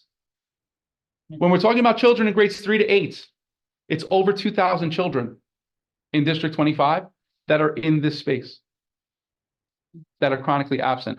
So we have a lot of work to do. Our schools all have what we call case teams. I know you've heard me talk about that before. The case teams are dedicated to reaching out to our families if there is an absence. They're dedicated to providing supports if parents need some support for whatever reason, and there's lots of reasons why, you know, a child might be struggling to come to school, that they are there to help do and support that. Our district team engages in visits to schools. They're doing parent workshops for families. Some of our Austin from our team meets with individual kids to really connect and coach with our kids that are struggling. And we've seen evidence of growth because of that. But over the last 2.5 months, our overall daily attendance went from 95 to 93.7. When you think about 1.3% amongst 24,000 kids, that's a huge number of children that are now out every day that we need to be in school. So I'm sharing this with you just so that you know it's important. I want to share with our community that they know it's important that we're in school, and whatever resources they need, our schools are there to help, you know, for anyone that's struggling with that. Yeah. So when my kids are out of school, I ask the teachers to send the work. Mhm. So maybe the teacher can make the standard practice, parents could face. So the only thing I would say, Joe, is that there's nothing that replaces being in the classroom and connecting with their teacher and their peers. And yes, you know, you happen to be an educator that can support your child perhaps at home, but that's not necessarily, we don't have 24,000 parents that are also educators when their children are home to help support them with some of the things that they're learning in class. But yeah, John. That being said, and I'm not, absenteeism, it's kind of a slightly separate issue, but we, at least my wife took was run away with my daughter for a little while, right, to China for like a week, here. And we asked before we left, I mean, we let the school know, but we asked before we left, is there anything you can give us to help her, what to do, you know, while she's there? And we were told as a policy, we don't give any work, which is kind of crazy, right? And then when we came back, there was a ton of work, right? Like a ton of worksheets. That you missed. Yeah, Right. we're not gonna, I mean, she had a whole week or two that she could have been working on that. So she was doing iReady as much as she could. You know what I mean? But as a policy, that seems a little, So, well, I mean. I get it, you want her there. right? What, But yeah, not- one of the things that is always a struggle is, vacations or visiting folks during the school year. It's not something that I will ever say to any parent that is, go ahead and do that. And the reason why is because if it becomes a space where it's just in general, okay, the volume of that will create an even bigger problem for schools, because is it better in many cases to take a trip during a time where it's not, when it's not school season versus in school season? Yeah, it's different, so we do have a lot of that type of scenario. So we don't encourage, families, and we can't really encourage them. Yeah. We were gone for 3 weeks, right? Yeah. One of them was a week off. Week off, right? Right, Yeah. so we try to do that as best we could. But my point being, like, I get it, it's not ideal, but it's only kindergarten, but. Yeah. I don't know, it just seems like I guess the policy is to encourage that not to happen, but when that. I don't know, just- Yeah, no, I hear you. It's a I hear you. I little- can certainly think more on that for sure. Yeah. Yeah. Yeah.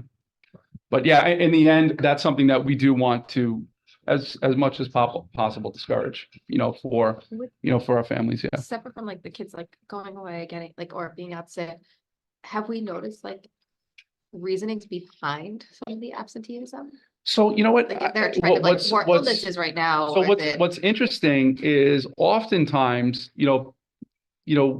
when they're sporadic, parents don't even recognize that it's happening a lot of times. There'll be 2 days in a month and you don't think that that's that big of a deal. Oh, that's a big deal. It's 2 days. What's, not that big of a problem until 2 days becomes 4, 6, 8, and so on down the line. Before you know it, they've missed 18 days during the year and be qualified as chronically absent. Now, does it mean that every child can't catch up? No, doesn't mean that. But over the course of a child's academic career, if they're out 18 days every year, they've missed what's equivalent to 1 full year of school. Right? You think about that, add all of that up. Equivalent of 1 full year of school if that happens on a routine basis. And sometimes its parents are not necessarily aware that that's in fact the case, that this is in fact what's happening for my child. That happens often. We do get a number of things, and a lot of times this winter was not, although not cold, was not necessarily kind when it came to flu and COVID and other things. So we did have a lot of that. Even saying this, we're still at the top of the city when it comes to overall attendance and chronic absenteeism rates, but it's so high, right? It's so high that we need to continue to work on it. We're going to continue to work on it. I'm sharing here, not as a plea, but just to make sure that there's an awareness, this constant awareness of the importance of being in school every single day, for our kids, because that's where the work happens. The work is going to happen day to day inside of our classrooms. And, especially for our earliest of learners,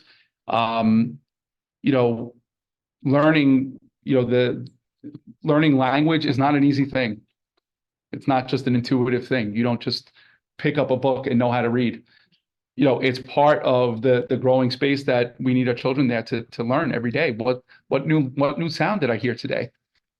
So yeah. So I know in my son's middle school, his subject teachers, they will have certain like office hours before school to like catch kids up, or if they're not like understanding something, they could go in during that time. But I don't think that the same thing exists in the elementary school to, like, if you know, like your child fell behind because they were sick or because they were out because maybe there was some sort of like a family issue, they weren't able to attend school. Do the elementary schools have like an office hours like that, or it's just they work on just catching the kids up, you know, within the So not classroom? necessarily there's not like a mandated office hours that schools So do. it's mandated then in the middle school? No, there's not a that's what I'm that's saying. what There's it not a is. mandated. So Okay. it just happens that particular is a structure that was put in place for that particular teacher, that's what I'm going to do. There's not this standard, everyone does office hours thing for kids. However, schools should be able to provide support for your child if they were out. So those are questions that can be asked of the school. So if they were absent, you know, what is it that you can do to help me support my child So to that's catch something up? for like the chronic absenteeism, is that part of not just like being able, you know, you have the team that says you're having trouble getting your child to school for XYZ reasons, let's help you get your child to school. Is that part of that team too? To like, So it's part, Called ACS. it's no, No. it's no, that's not what we do, Joe. That's not what we do. So, you know, part of the team, there are a number of resources that kids may need, from social emotional learning support to other supports for families. But certainly about, you know, all of our schools are also working in the space of creating small group learning opportunities for children in class.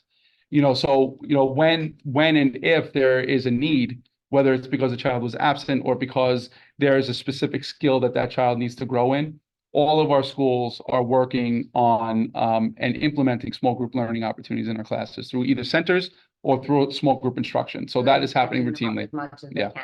Yeah. And just add to what she's saying, his English teacher gave a test. So she realized most kids didn't understand adverbs because they were supposed to have learned in the lower grade. They didn't. So she made a worksheet for everybody. And my daughter was absent a couple of times because she was sick. She could work with them the next day. And yeah, correct. Yeah. But it's not somebody who's out 2 days a month. That's like in math, you were saying, if your child is out on the day a teacher starts a new topic, the teacher stays on topic for 5 days, you're lost for the next 5 days. Because Well, it's difficult. It continues to grow over time. It doesn't mean that supports can't be provided. It just makes it that much more difficult for a child to build on those concepts over the course of days when they've been out, you know, so, but needless to say, it's an area that we need to continue to grow on.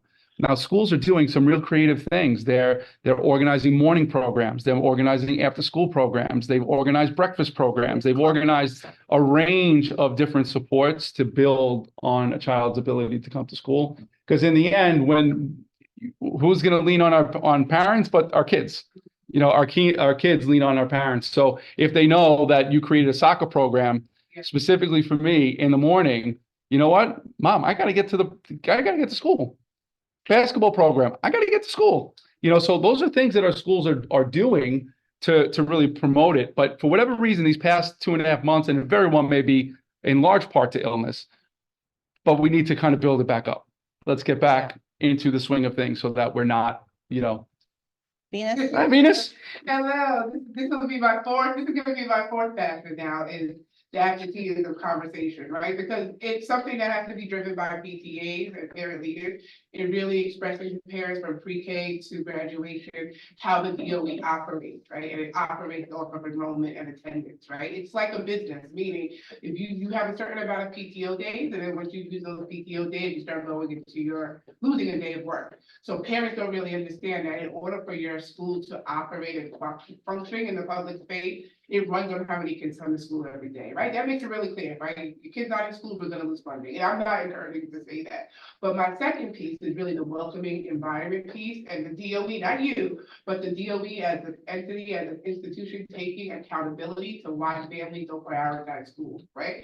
Because yes, we're saying that you're missing learning, but if I'm not receiving high quality learning that I value, I'm not incentivized to bring my child to school if they have a sniffle, if one, I'm struggling with my teacher, or my kid is not progressing over the years, or my kid is not getting their services. So that's something that DOE has to take an honest look at, is really the experience of the customer, of the family. Because sometimes we don't really want to talk about the elephant in the room, is that we haven't given those families enough value for them to prioritize. Okay, let's wipe your nose, let's give you a little time, NyQuil or Dayquil, and, push through. Because we're saying you should come to school, but one, if they're sick, they shouldn't come to school. And then two, we have to look at where we fall short, because I don't hear that, not just from you, but in any of the conversations about attendance, it's kids that are unhappy at school, right? And that's evidenced to me by their school performance, right? If I look at a school and they're at 30% passing the ELA and math, and then I look at the attendance. So I would love to maybe one day break down the correlation between high performing schools and attendance and then struggling schools and their attendance. Because sometimes it's cultural, sometimes it's environmental, sometimes it's social, right? Especially I would think like areas where children have a high asthma rate, or don't have access to quality healthcare and medication, right? So we have to look at certain communities and can we break that down and really look at 201 and a school over here and a school over there and see what the attendance is like and what incentivizes those different types of families, right? But the main thing I want to say is ensuring that individual families are having a high quality experience where they feel valued. Because my son never missed a day of school, right? Because his mom was in there behind and making sure that he was having fun, making sure he was a part of all the STEM programs and all those different programs. He never wanted to be absent. Even now, even in high school, he doesn't want to go to class, but he never wanted to be absent from school because he had a certain connection. So, but I had to fight behind the scenes to make sure that he wasn't harmed at school. yeah, so Venus, what you're saying is super important, and part of the reason why we have what we identify as a case team is for them to look into the things that kids need. Part of it is having conversations with our kids, with families. Talk to me about what's going on. Talk to me about what you're feeling. And they learn a lot of different things, so there's no silver bullet to it because every situation, every circumstance is different. Every parent's circumstance is different from, whether or not it's their experience in class or other variables that exist. So that's the one hard part about chronic absenteeism is that no situation is alike, so it's about that constant flow of communication and conversation that our schools are engaged in, and that for us as a school, as a district, we send out on a weekly the kids that are currently chronically out for our teams in our schools to know who they are, follow up with, and support. So that's kind of a structure and a system that we put in place so that we're not losing sight of children. We have to keep them the finger on the pulse of who they are, and more importantly, what supports we can provide them. Yeah. If I may real quickly, my little ones go to 79. They both have amazing teachers, not to mention the amazing principal and assistant principals and the staff. I think maybe you can start with the classroom teacher of the chronically absent kids. Just call the parents and say your child is going to fall behind if this continues. Not threatening, just saying, can you teach them the math? Can you teach them, maybe you can bring them in here so I can teach them. Oh, God. I'll never bring my kids to school if you call me like that. So I think part of the things that we've learned over the years, especially because chronic absenteeism is not new. It's not a new, it's being deemed the new national educational crisis is around attendance and being in school. Yeah, it's been that for a while.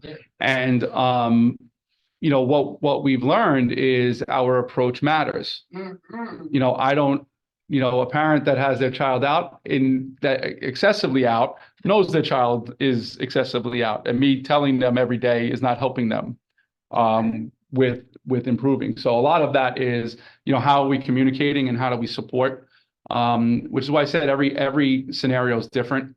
And we have to learn from each of those scenarios to better support. And our schools are really, really working hard to offer a variety of different ways to connect with our kids, families, to create different options of support. But needless to say, it's still a problem that we have to continue to build and work on.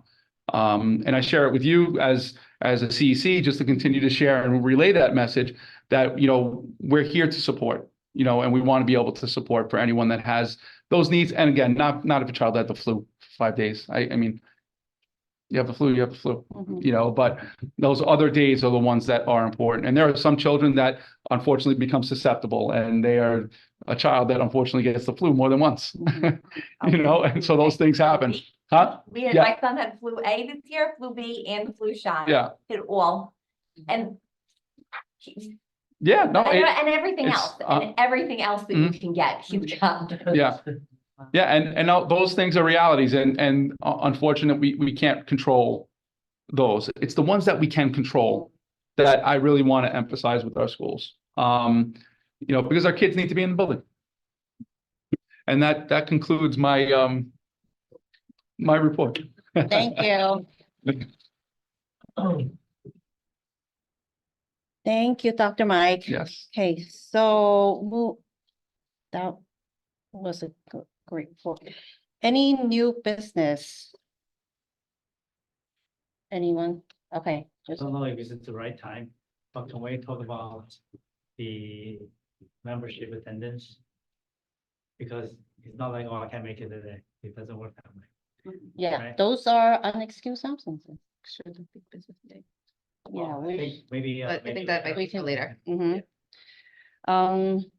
With regard to the Queen Zoo ticket, I want, Louis, Yeah. can you explain to the members how you had distribute the number of tickets to the schools?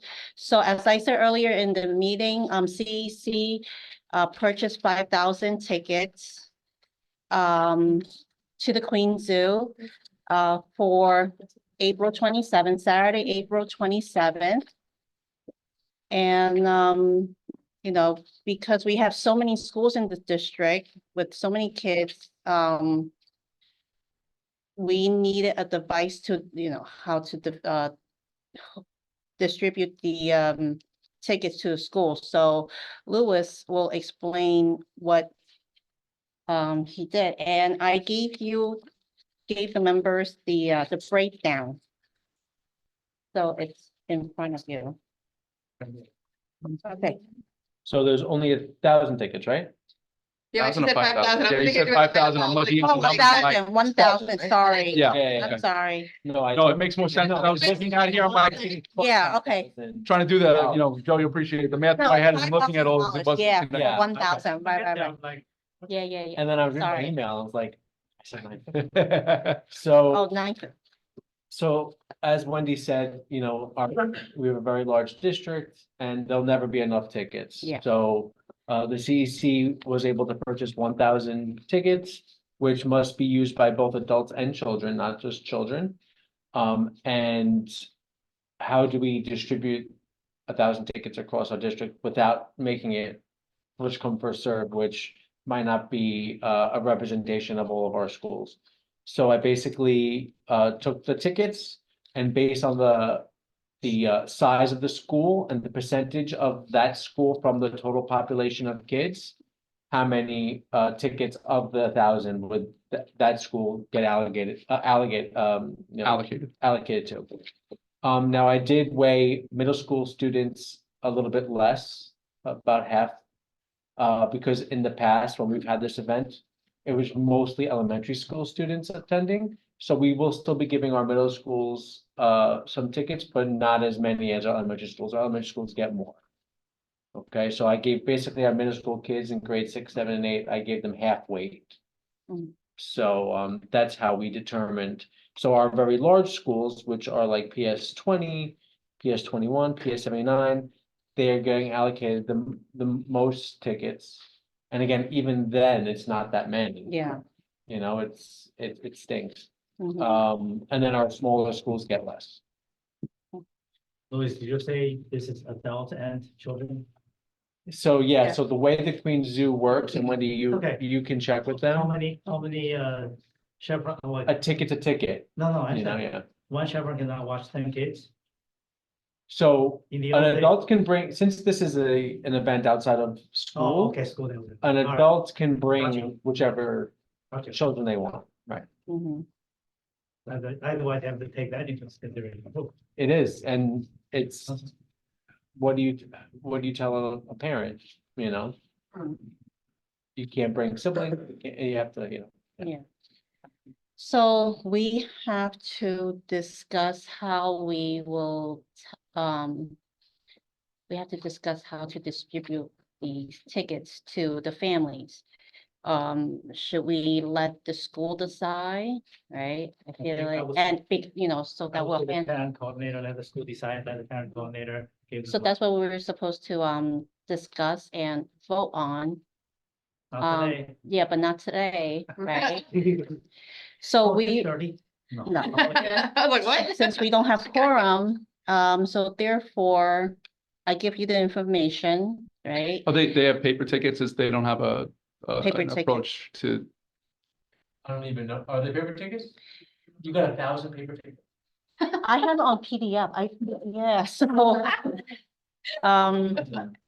Mhm. So we will. Contact all the parent coordinators, letting them know that how many tickets their school is receiving, and that, I guess that's the first step. But we have to decide, the principal and the parent coordinator. yeah, we'll make sure the principal's Yeah. aware. Yeah. That I can do during my upcoming meeting, and our parent coordinators can certainly at their upcoming Yeah. meeting as well. Just, this can be shared and distributed so that they have an understanding of kind of what those next steps will be for them.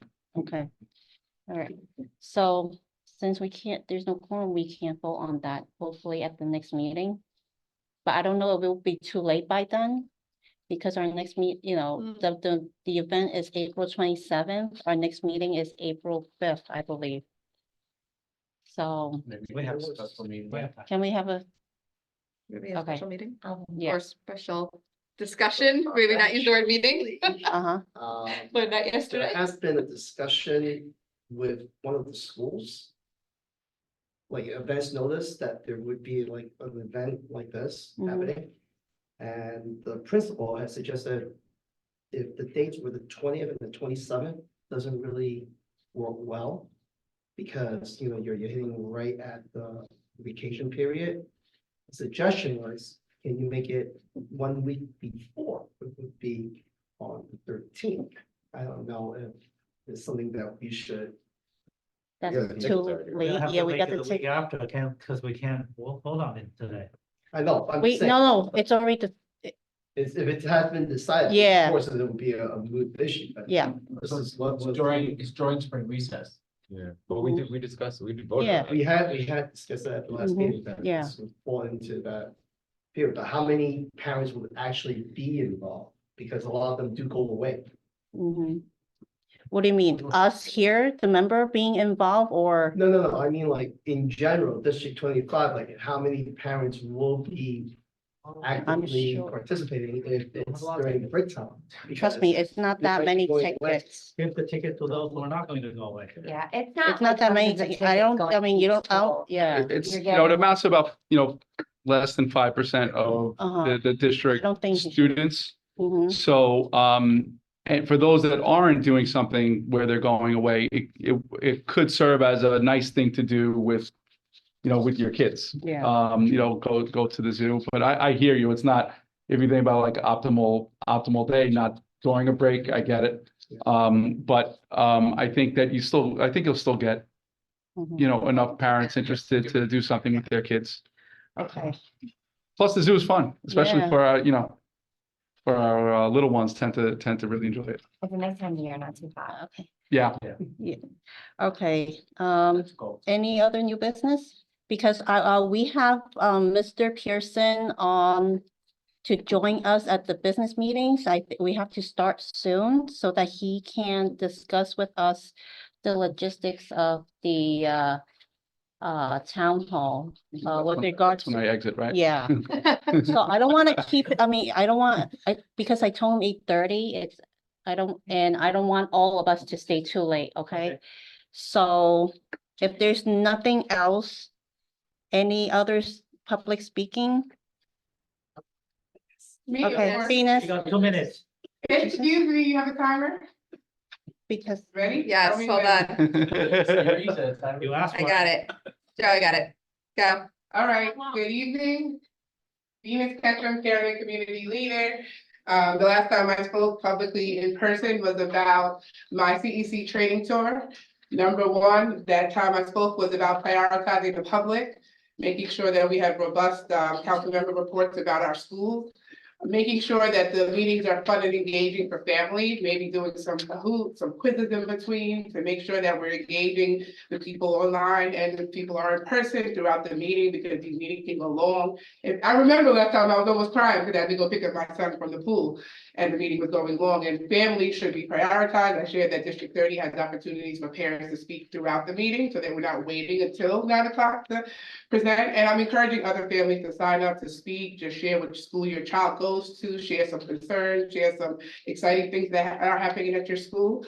So that was like my first session of my tour. Now my second session is discussing the history of your district, right?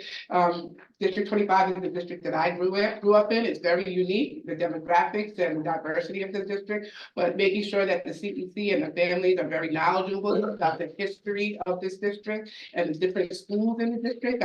One of my colleagues actually said she went to 231. She's about 50 years old, and she was just sharing with me her experience growing up in Flushing, Queens. So we also want to discuss our schools in some detail, if there are any issues with our schools. I know the last time they were talking about naming a school, but what about the academics of specific schools? So again, I'm always here to promote that families get the most information and that they participate in the meeting, maybe do some surveys or some things online like we used to do back when COVID first hit, and we were so creative in how we did Zoom and how we made sure that people stayed awake and had their camera on because the meetings were valuable to them.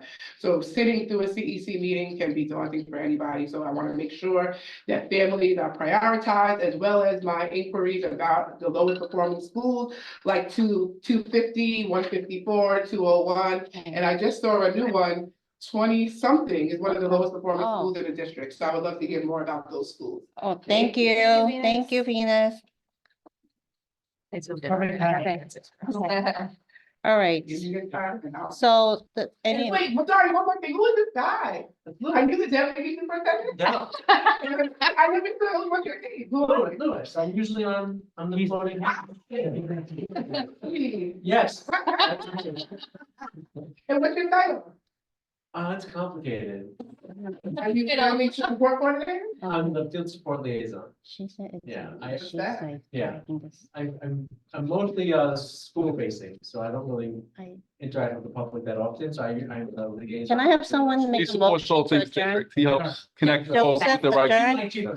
John second, so the general meeting is hereby adjourned. Thank you, everyone, for joining our general meeting tonight.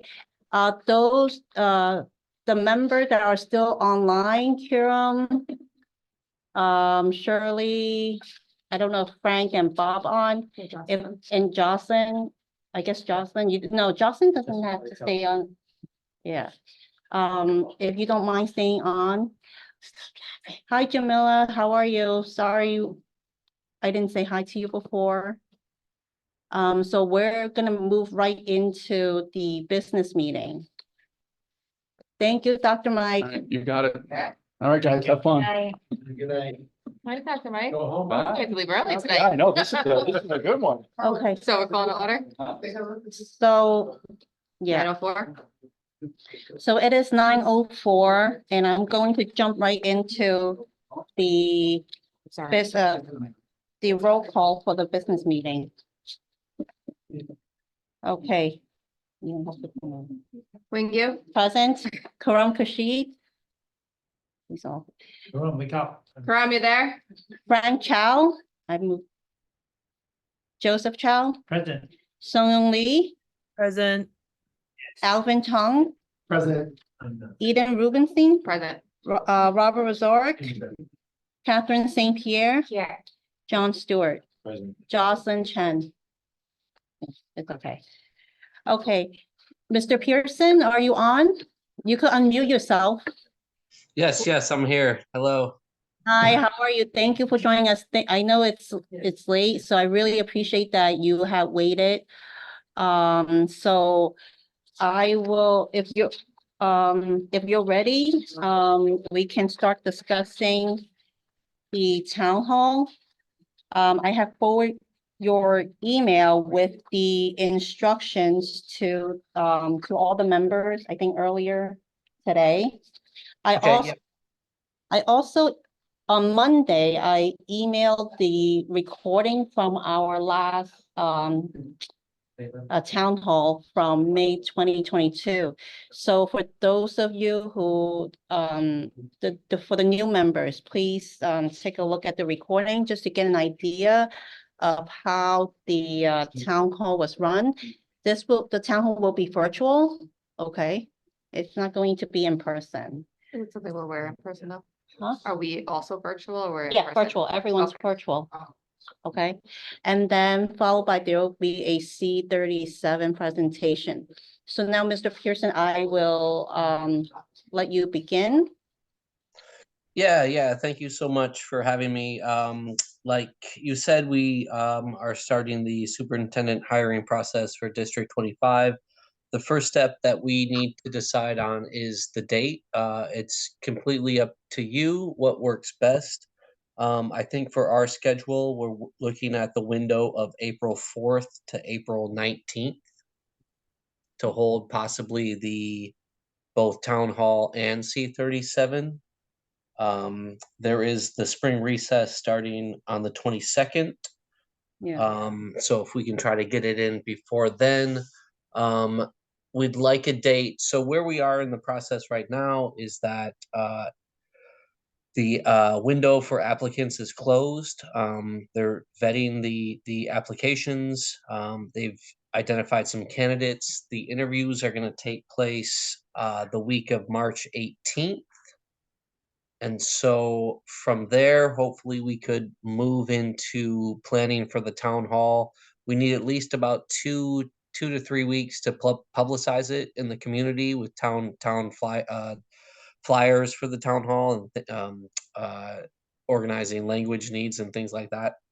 So you guys can decide on your own when you'd like to have it from April 4th to April 19th, if that fits into your schedule.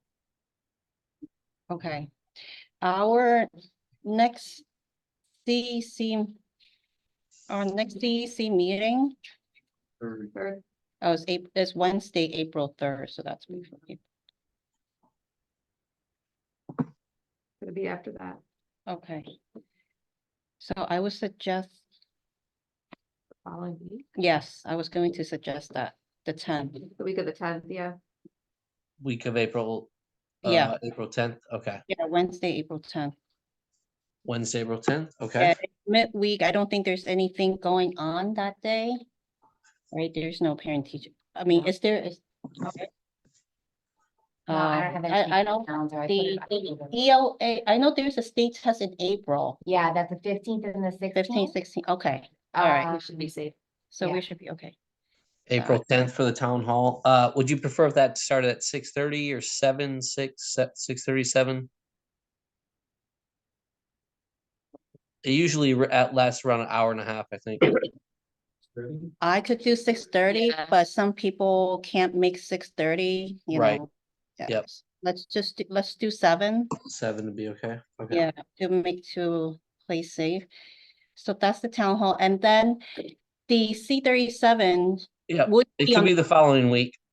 the following week. Yep. Do you guys mind? No. Like it'll be, 3 consecutive weeks, 3 consecutive Wednesday in April. But then, I'm on the SLT in Thompson Harris. So the 13th, we may have SLT meeting. April? That's- We're talking about the 10th and the 17th. the 17th. Where are you getting the 13th? You're in the wrong month. Year. Oh, geez. I won't be here on 17th. On 17th, what day are you here? That whole week I won't be here, so if it will be okay without me or I should be good then.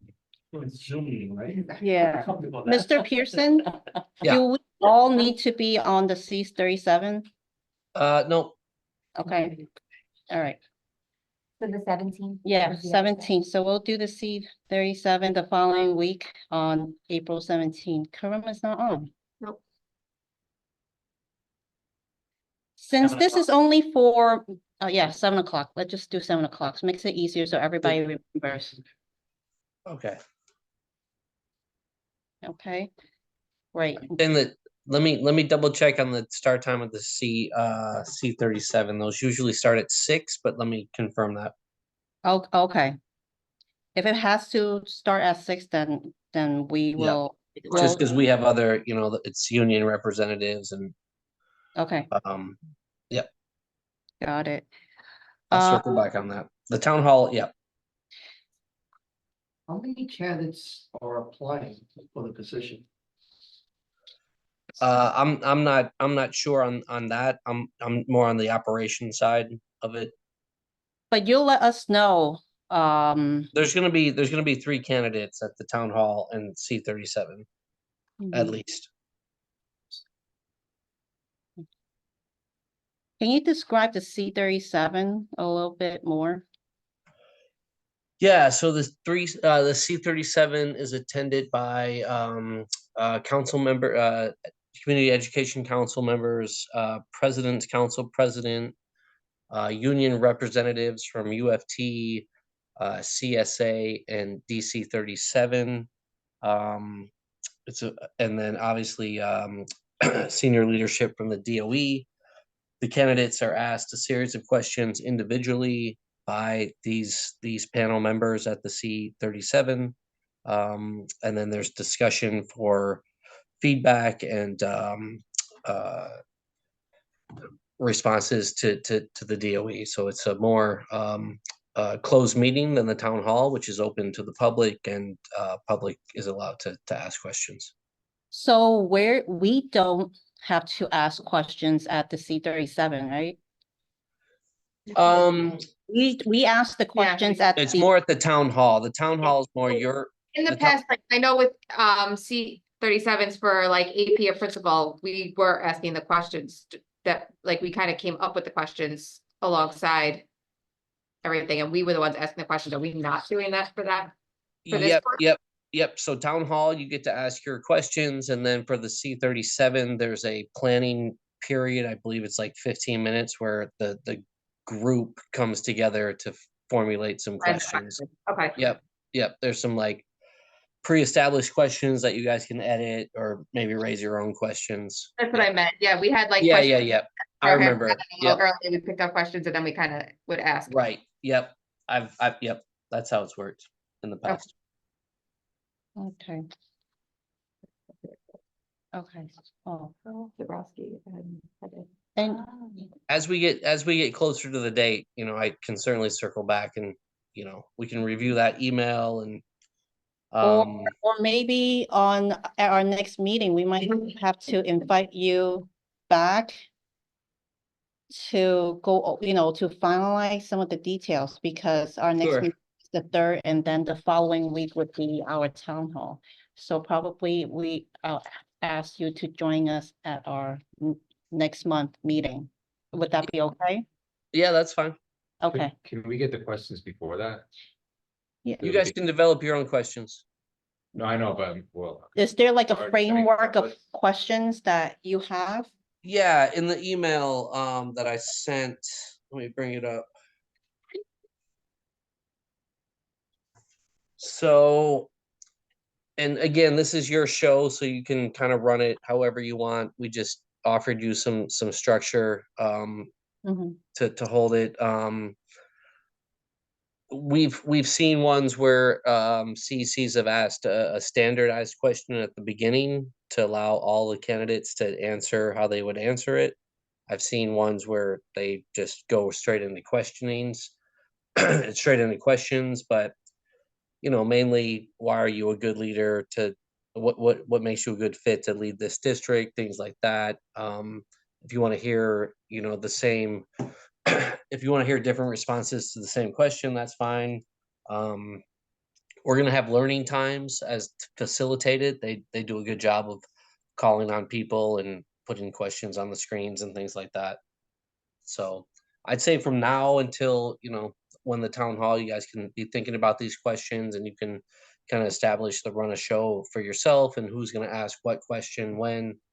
I do believe we're gonna invite presidents, council president to the town hall. They may ask their own question. Okay. Yeah. Do we need to submit the questions to you? No, okay, not at no, all. Okay, This is the town hall is your show.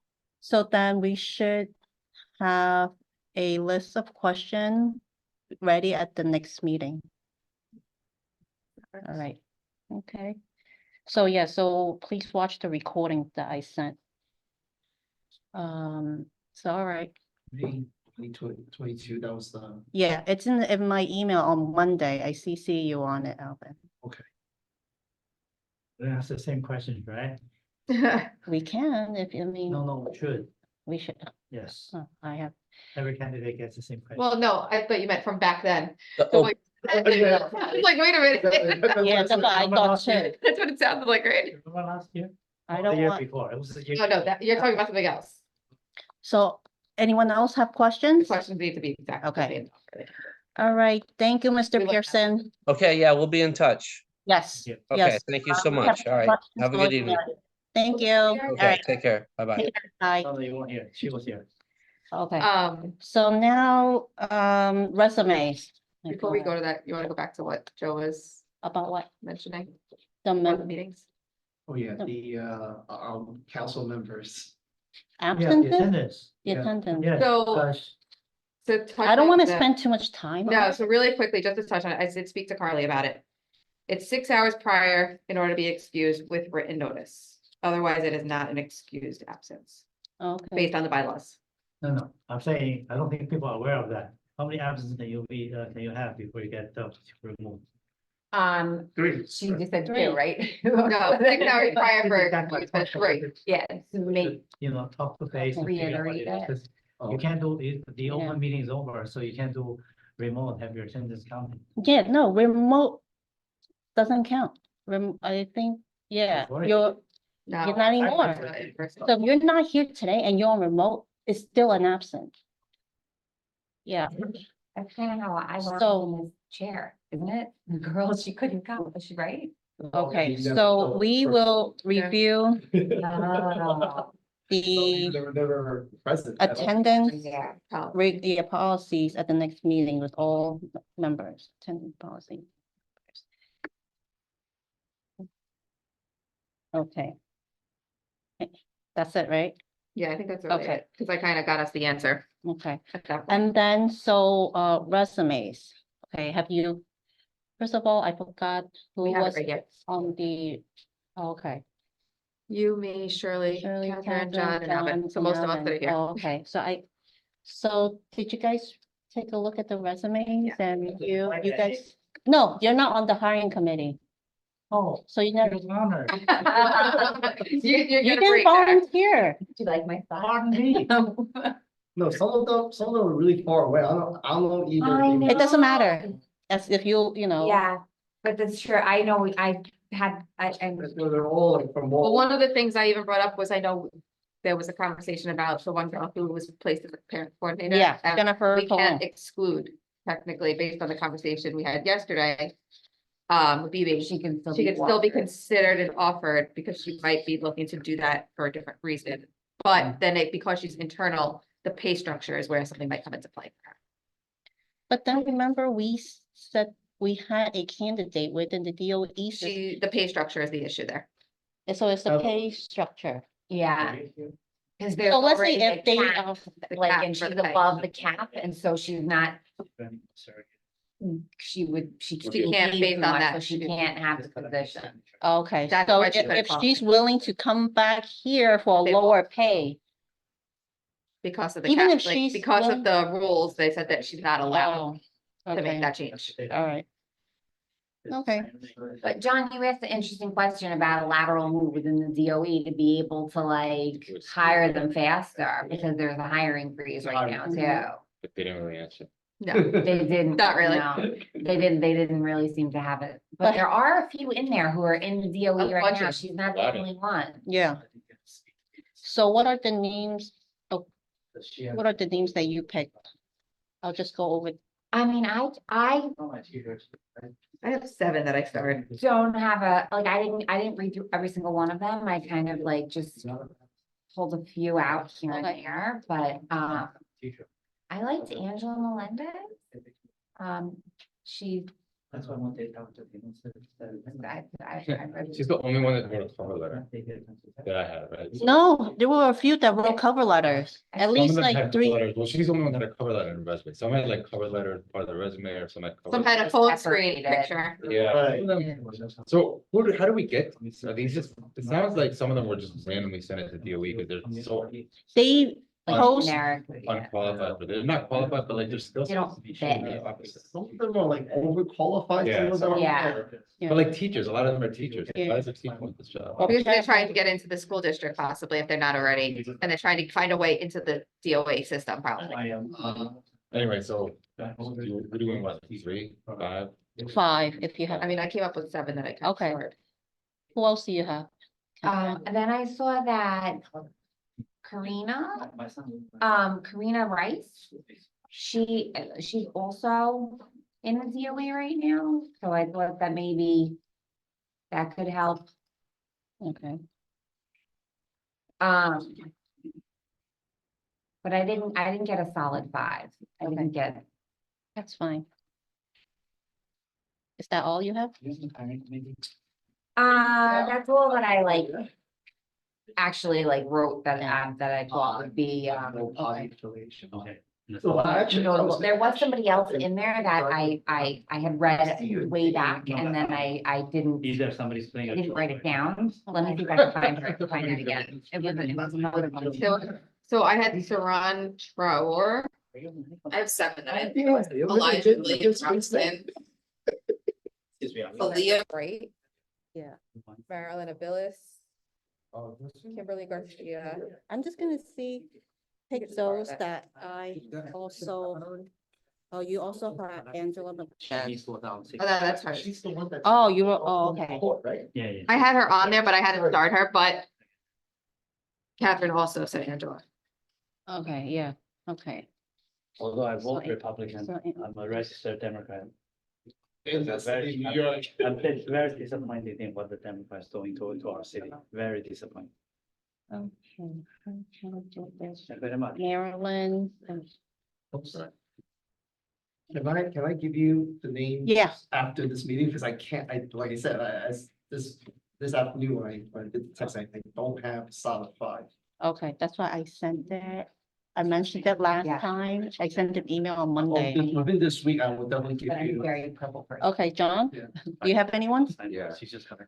So my top 3 was, so you're saying Jennifer Malone is not. Thank you. She's a parent She can coordinator. Be considered, but we don't know if she's gonna fall into that same issue that this Evelyn, Well, she was one of my top, so but anyway, so because she just got a parent coordinator position recently. Yeah, she just started. Jennifer Colon, Kimberly Garcia, Kimberly, oh, I have that too. I Georgia have- Sanaa. I How had do you- Georgia also. I cannot use somebody's. Georgia SANON. My party is gonna work to make determinations if and you can then, do the job. Let me give you a couple more. Okay. I like Angel Melendez. Oh, okay. She's. So then then we have 3 for Angela. Joe. Mormon. Joe. Oh, yes, I have her too. I read. So I think that, what was that, 5? Yeah, Do you have okay. Steve Shipman? Yeah, I That's what I said. saw, yeah. Okay. So I'm just going to. Are you a 1 second. registered Democrat? Yes. I'm Why are we trying- talking I'm about this? trying to go home, Do you Joe. mind signing for this? What is this? She's just gonna get signatures. signature, Get her on so the she top. can be on the back. Why didn't you do that when she was 3-6. here? Kimberly Your Garcia. signature, your name, print. Okay. So Oh, Angela Melendez, I guess that's a recurring name. Kalea Bright, I had Kimberly Garcia, I had that one too. Melissa Combome, I have that one too. And I think Georgia is another one that we had more than one of. Oh, us. yes, Georgia have 2. Wei Chang, you have Wei Chang, I have that one too. They were on there. The ones without stars were like people that kind of were like, okay, but this ones with the stars were my like Oh, okay, main ones. all right. See, So 1, that's- 2, 3, 4. At training over the summer, you were there. Oh, you kept it? I kind of, Yes. I kind of ignored because, not I didn't ignore, but I didn't choose those. kind of- They love swag. I heard you guys that it was very giggly. Like, interested in substitute teacher. I don't know, I just didn't know why they were applying for this. Well, we don't have to know What are why. they? We're not supposed to, I mean, Okay. they apply. I mean, the way they apply is, you know, the posting is on the DOE website, right? And like, when they apply, they submit their resume. So for whatever reason, but I like her because I chose her because she's already in the DOE system and she's familiar. Okay. Yeah. Okay. So we have at least 1, 2, 3, 4, 5, 6. And they were always. So a few of us kind of. Yeah, so that's a good number. Yeah. To Did start. Shirley have anyone? She's on. Yeah. Did Shirley have anybody? That's Shirley, Yeah, I'm on it. I'm listening to it. I have a that you had Did you? specifically? Yeah. yeah, I have a Marilyn Avils, Kimberly Garcia Wei Chen, and I have two more, but I cannot recall the names, so I'm trying to Okay. figure out which names were those two. Oh, so So you Marilyn have, Avils, I had also. okay, so now 7. So she have, Marilyn Avilas, Wei Chang, Wei Chang, and which she also already had. Kalea Bright, you said? Yeah, Kimberly Garcia too. Kimberly And I had Garcia. Kimberly Garcia. Oh, yeah. Okay, so now 7. So Okay. Shirley and I had some of the same ones. Okay, thank you, Shirley. Thank you. All right, so that's good to start. So then we'll just, and so, And the one thing is, if we want to do an interview on mhm. Zoom, we cannot call it a meeting. It is not a meeting. All right. It can be an interview, but not a meeting. Because if it's a meeting, it has to be in person. Yeah. And we're reviewing for the AA. Yeah. I thought it was As BB. for the C-37, I know that Mike Daytona is the interim. Is he applying? Yeah, of Yes. course. Okay. He's one of the 3 candidates. Because He's planning to stay here. it's something like, all of a sudden that, oh, now we're having like a town hall, and then all of a sudden we're having. No, He it's knows. because we have to He's go through the aware. process. but He's aware. he's aware of what's going on his end. That's why he left for the discussion. Yeah, so, all right. But yeah, it's just a matter of like, we can't do it remote if we call it a meeting, because if it's called a meeting, it has to be in person. Mhm. So any new business? That's it. Okay. Motion to adjourn, 9:27. Okay, all right, so, So where's your roll call? oh, I will May 7th. scan it. We could, I'll scan it because tomorrow. what I was saying is, when did? Oh, today. Oh, more than 6 hours. Okay. This morning, I think it's been more than 6, 7. We start at 7, so she would have to like let So me then, know yeah, by you can 1 hold on to o'clock. that. Okay, That was from Carly. okay. Carly logged on for a little while, but was really tired and logged off on us. Yeah. Wendy, are you a registered Democrat? You're next in the list. I don't think so. She's like, I don't even know. You're affiliated, or you have no party, or I'm a- have you ever voted in primary? I vote, I'm a red. Good night, Shirley. That's okay.